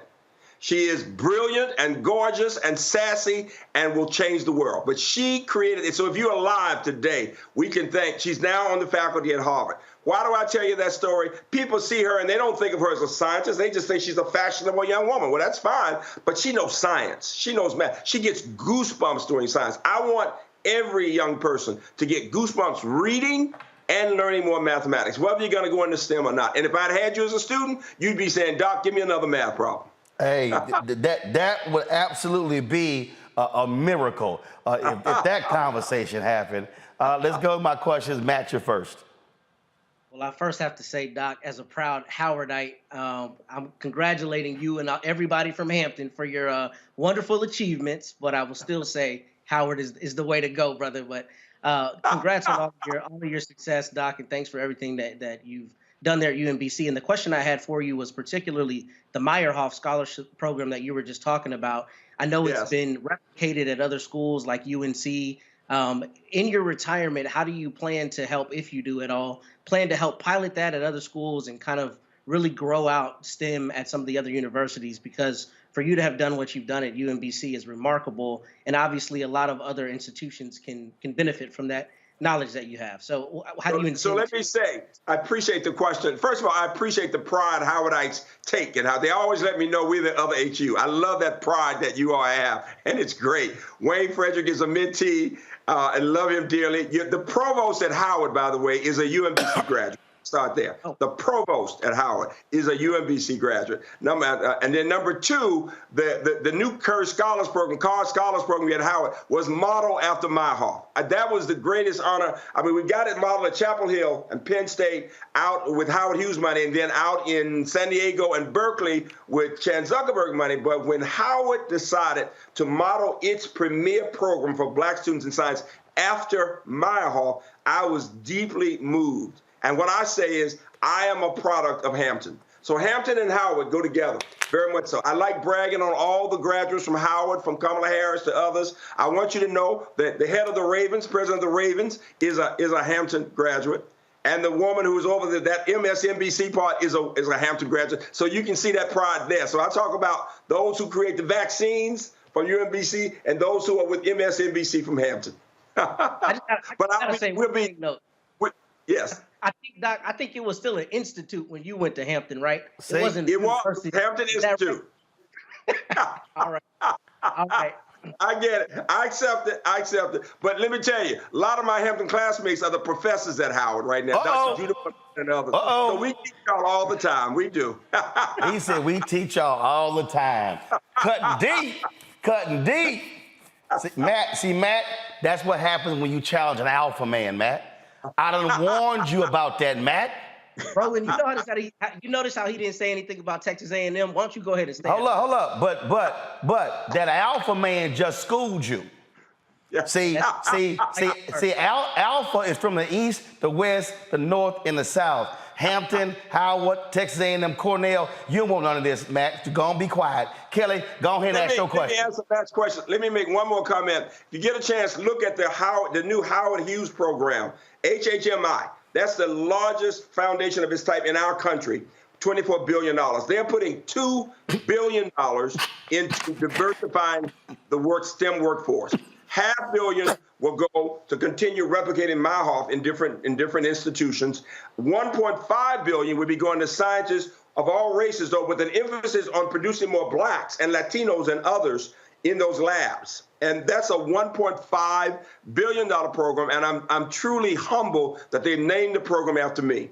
So as a little black kid from Birmingham coming through Hampton, it is an honor. I am truly honored that the work we've done at UMBC has a place like Howard Hughes saying, let's do more of that around the country. Yes, first of all, it's an honor to speak with you and hear you, Doctor. I am a proud graduate of Bowie State University, so we are neighbors, and some of my closest friends were under your tutelage. So it's an honor. So my question to you is it's kind of two parts. You have been just listing the achievements of UMBC this entire segment, but I want to know if you have a favorite accomplishment or just like that feather in your cap that you know you will talk about till the end of time. And then secondly, I just want you to expound upon what you're doing next. I appreciate it. Two things. First of all, Dr. Aminta Bro, who is the president of Bowie, is one of the most admired presidents in the country. I consider her a friend and mentee. She is brilliant, and Maryland is so fortunate to have her. She's bringing in the money. She's bringing in the bacon, and she leads with great dignity. We need that at all our institutions. We need leaders who lead with dignity so that other young people will say, I want to be like her. And I give her that credit, number one. Number two, it's exciting. I think my students' accomplishments, my graduates' accomplishments are my legacy. I have one young man. We have 4 black males, for example, on the faculty at Duke, on the medical faculty, 3 MD PhDs, 1 MD JD. And the top of that group has invented a pacemaker for the brain to address schizophrenia and bipolar disease. So he's gotten the Neuroscience Society of the World, the leading young investigator award 2 years ago. Dr. Khafre Zarasa grew up in Montgomery County. Parents are from Ghana. He was born in this country.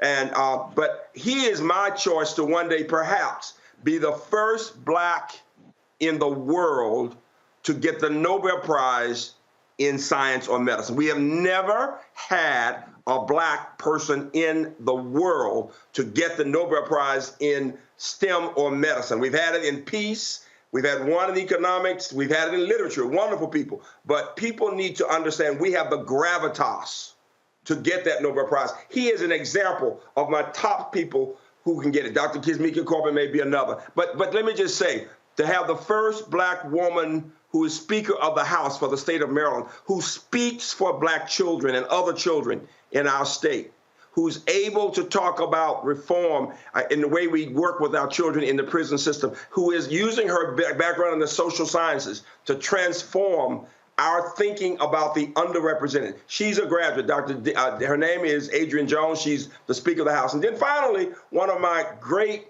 graduates who is president of Clemson, young white man who was first in his family to go to college and literally got all 3 degrees from UMBC. And he's there and he's hired one of my Meyerhoffs, who is now that black faculty member in engineering at Clemson. I could go around the country talking about people we've got on the faculties now at Harvard, Clemson, Stanford, at Howard, at Morehouse, at Spelman, all around the country. So it's a great story, and that is my legacy. It's what all of my colleagues and I work to do, producing these leaders who will take it forward. That is the essence of what we do.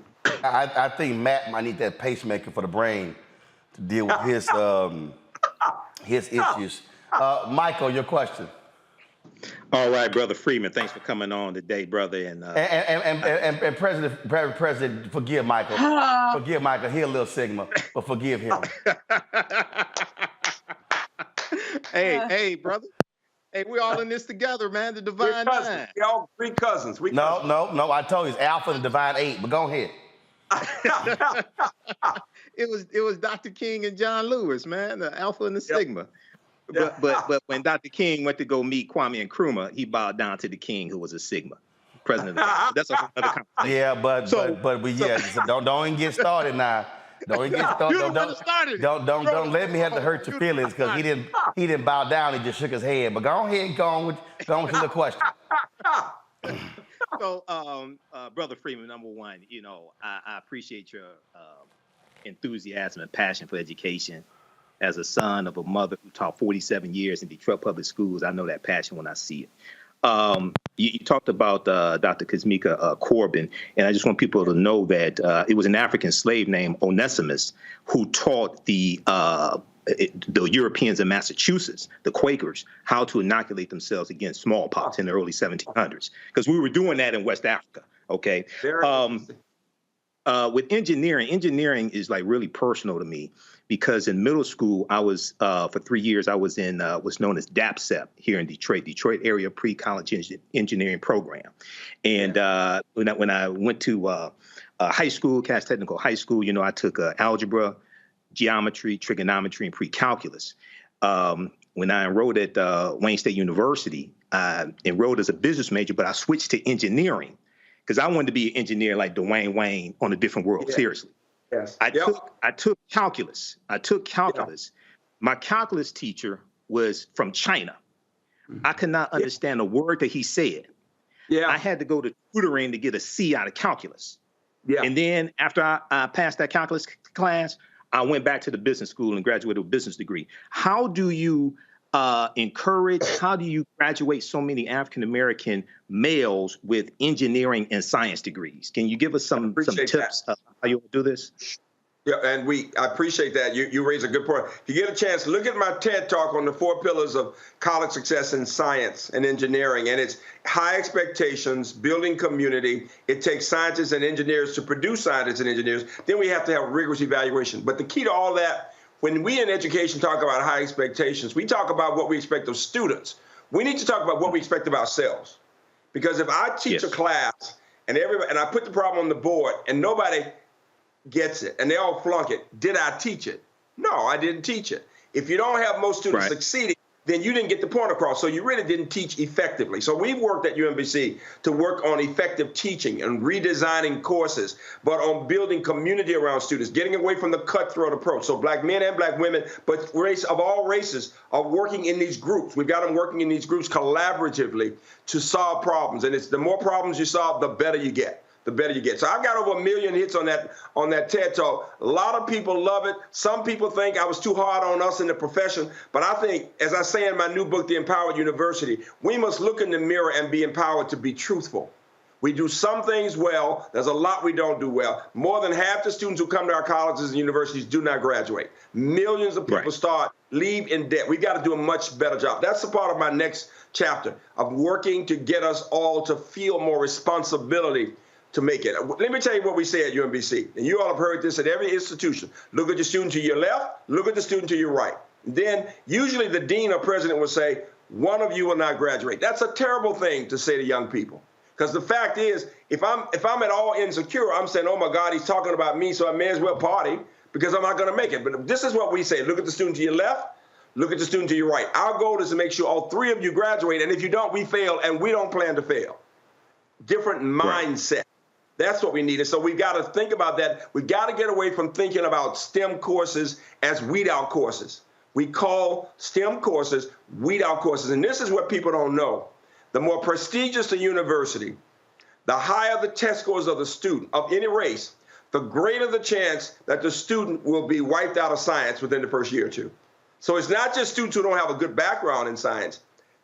We wipe out those with the best backgrounds. And so literally we have too few students of any race actually graduating in engineering and science.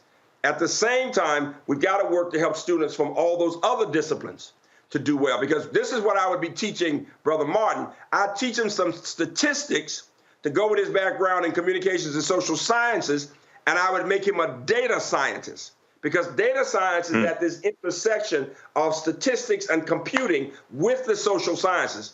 And Brother Martin would be an excellent data scientist, because he'd be able to show you why the alphas are so superior, I'm sure. Hey, absolutely. I remember taking a stat class in college, and I didn't know what the hell they were talking about. So yeah, you're right. That would have had to be the case. I was like, man, let me just get out this sucker and get this sheet of paper. What'd you say, Matt? You just got to use livestock, Doc. You can get rolling and learn anything if you teach them how to count chickens and pigs. Well, Matt. I know you down there in Texas, and of course you spent a little time in Austin, but you went to Concrete U, so you don't want to start none of that though. And then let's not even go there, Matt, because you keep talking about Hampton and Howard, but you know Hampton got some stuff over y'all now. Now you might want to call. I've been on both campuses. You might want to be careful. You might want to be careful so you get called back to Howard, brother. Let me suggest I ain't worried about nobody. Let's get beyond, because both of them are wonderful institutions. But this is what I want to say. I want us as Black people, as Americans, to help our children know that they want to learn to read well. Yep. Because so many of our children and America's children cannot read well. And number two, that they can do math. Anybody you give me who says they can't do math, we just need to work on the attitude and then give them a chance to have some success, because success breeds success. But you see, a lot of little girls and boys will hear somebody saying, well, I couldn't do math, so they start thinking. So I want Brother Martin to start saying, well, I'm still planning to learn some more math. Rather than saying what you can't do, just say, well, that's new frontier for me. Because Brother Martin, I'm telling you, I could teach you calculus. I promise you. Hey, here's the deal. Knock yourself out. I do believe in math, and I already said my math. We trying to go from $3 million to $5 million in revenue, then it goes to $10 million. So that's math. All I know is math. I told you I can count money. I knew that early on. Doc, I do got to put this out here because, and you know how it is in our society. All the academic success. But y'all got a whole lot of attention when y'all became the first number 16 seed to knock off a 1 seed in the NCAA tournament. Yep. And it was great because we are a nerdy campus. We really do spend a lot of time talking about ideas, and it was unbelievable to have that success. We got so much visibility, and we beat them by 20 points, just saying. And we have great respect for UVA, and I know we made them better that next year. I tease my friends at UVA about that all the time because they won the national championship that next year. But here's the point. When the game was over and the reporters asked my students, my basketball players, Jarris and others, what are you going to do? One student said, I got to go back to my room and study. Another young man with tears coming down his face said, we stand on the shoulders of our chess team. And that made me cry. That here we are, the basketball players respecting our chess players because they're so good. Now, that's the kind of nerdy place it is. When you send a student to UMBC, they learn to think about ideas and to be scholar athletes. And then last year, 2021, we made history. We beat Yale University. There's the former coach right there. So we've got a great basketball team now. But here's the point. We made history with that game. But we also made history in 2021 when we beat the powerhouse Yale University in mock trial. We were the 2021 national champions in mock trial, and the captain of the team was a Black woman.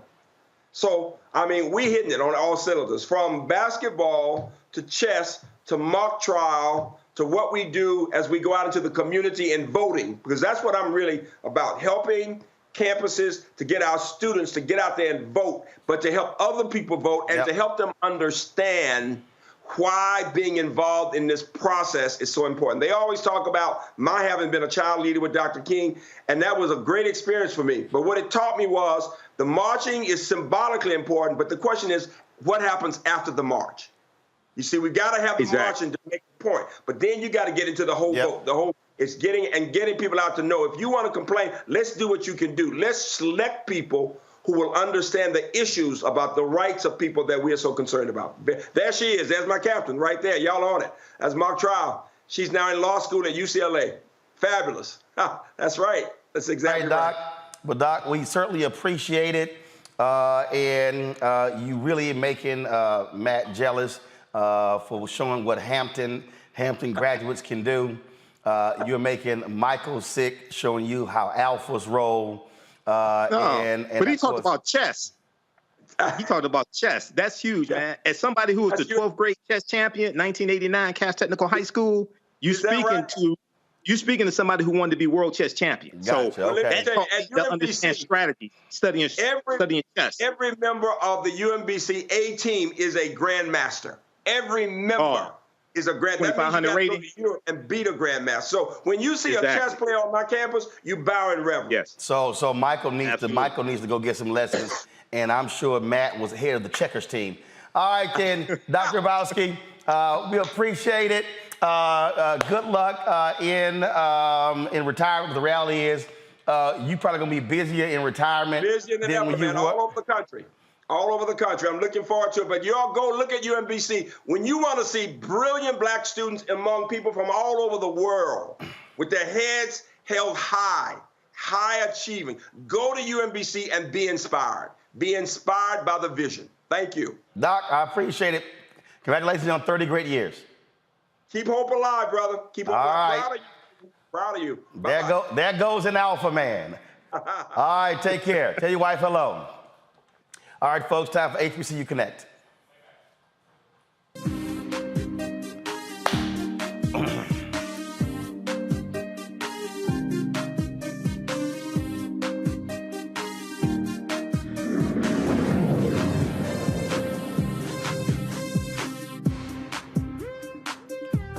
Yesterday, we were in Birmingham for the SWAC Media Day. We caught up with John Grant, who is Executive Director of the Celebration Bowl. We talked about what ESPN, how they're expanding their footprint with HBCU football on their digital platform. Here's our chat.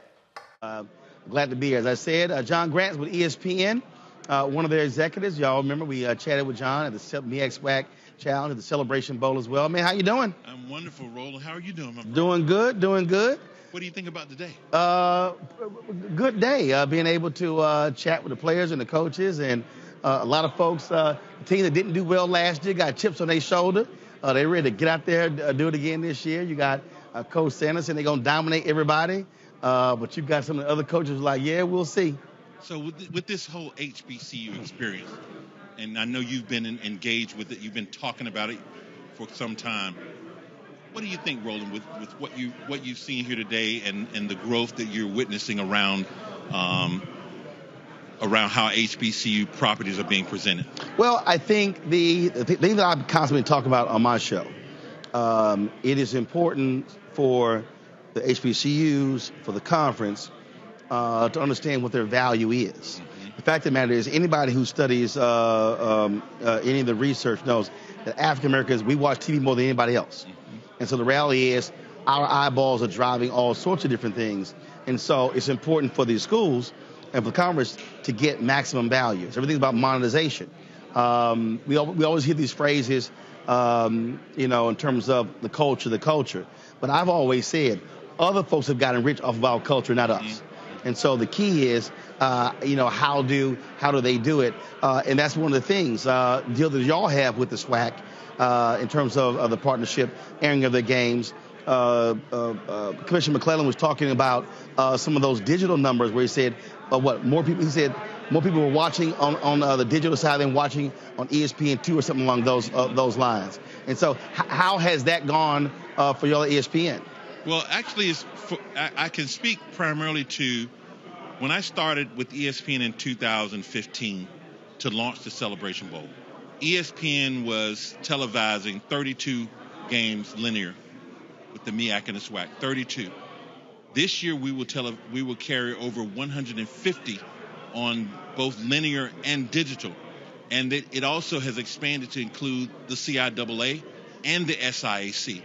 All of that's predicated on the value that was demonstrated through the Celebration Bowl, through the MEAC SWAC Challenge, and moving that to Atlanta and connecting the two together.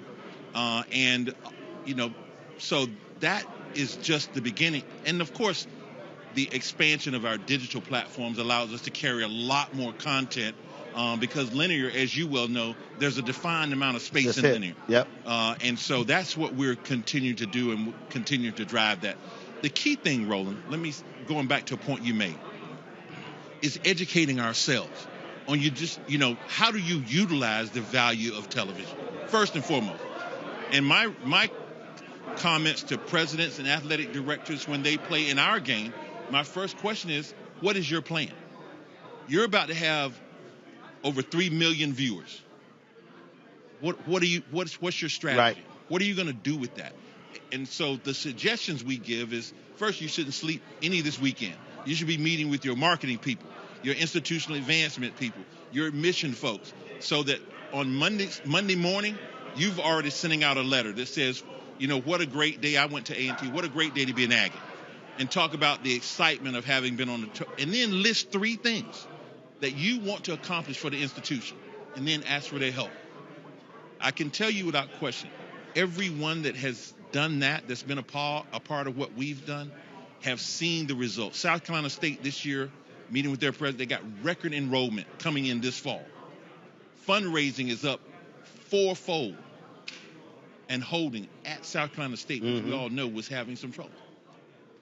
That is strong. I mean, absolutely strong. And you're seeing the results in those who are watching the bowl game compared to all of the bowl games out there. Correct. Let me give you some fact around that. There were 39 bowl games played last year. Total live audience, Celebration Bowl was number 11 out of 39. Now let's take out the New Year's Six and the championship, because we know they're going to be bigger.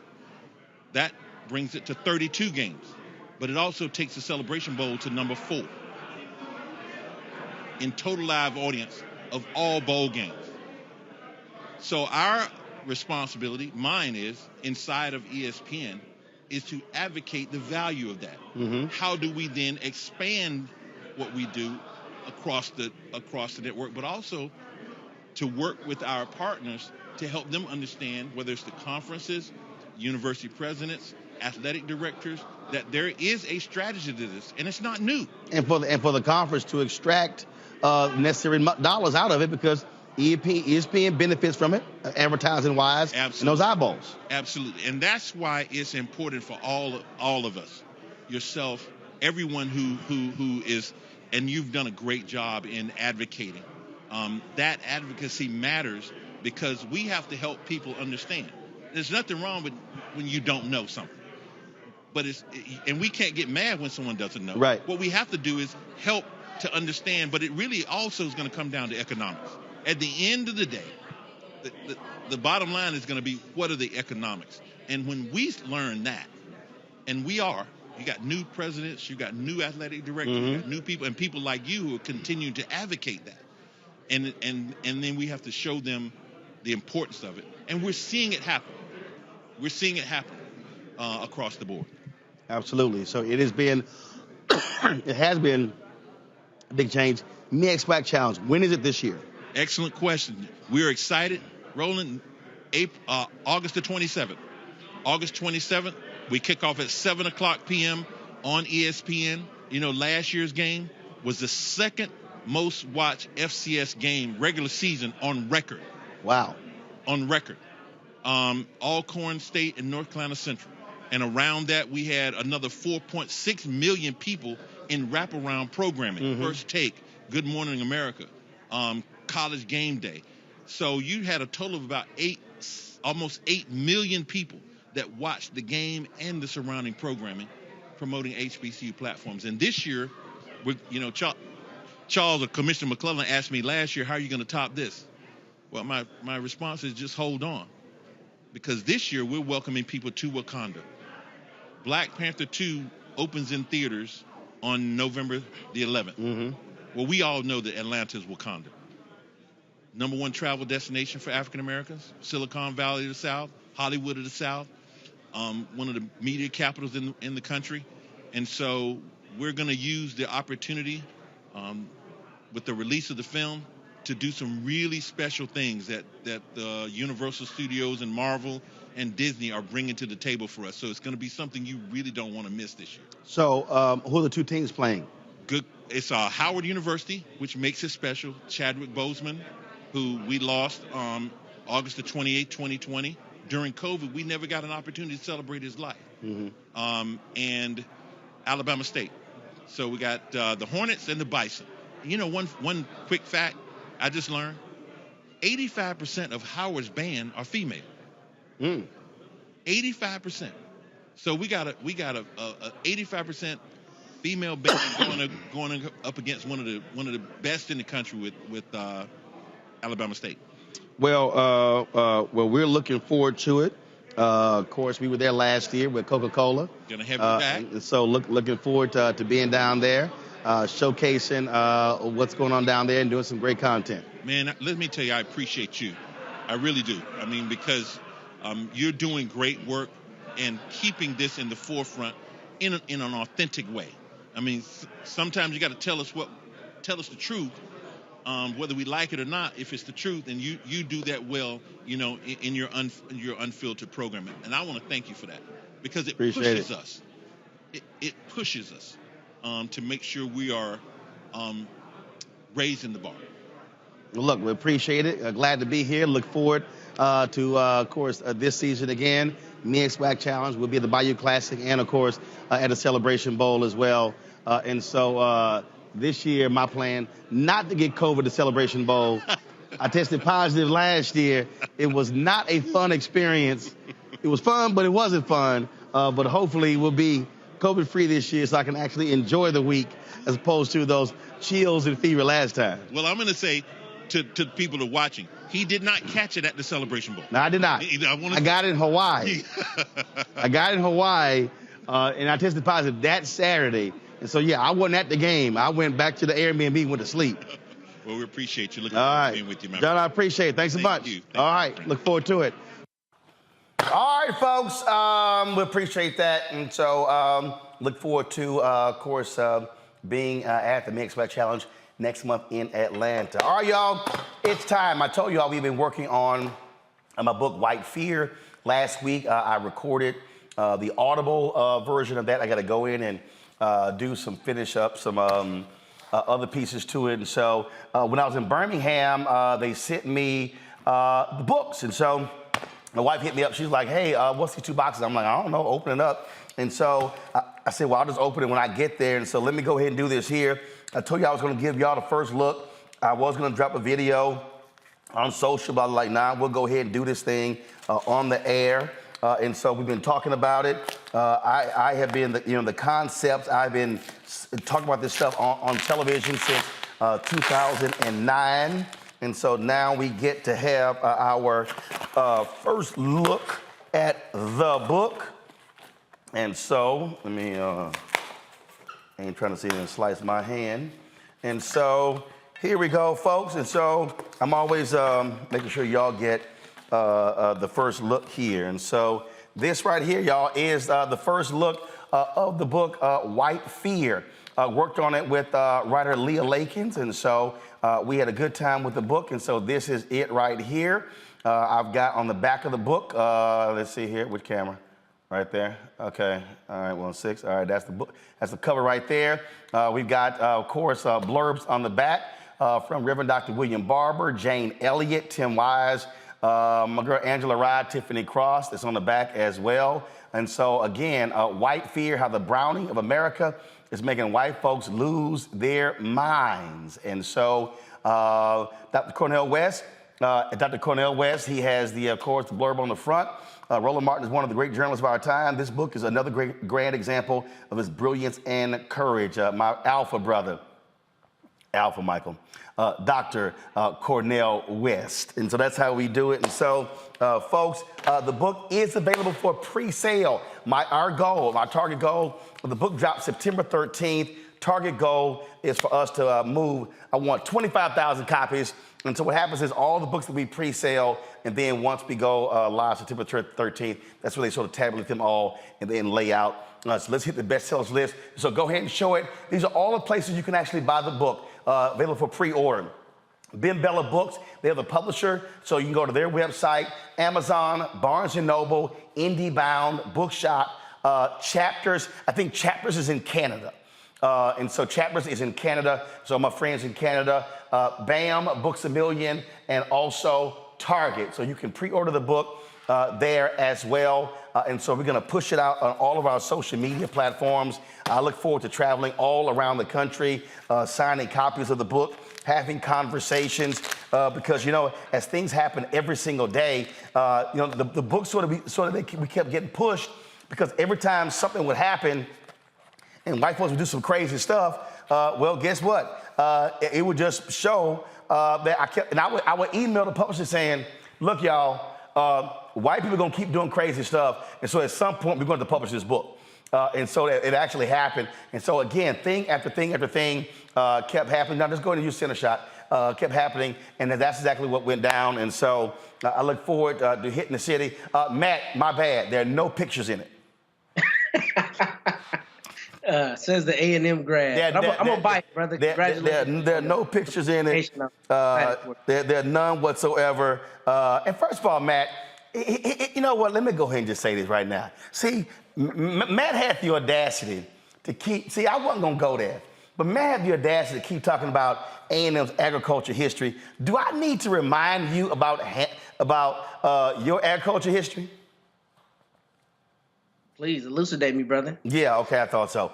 So you don't want me to go ahead and do that. But you know doggone well, Matt, you know you're a country boy, grew up on a farm, so stop even fronting, act like you from the city.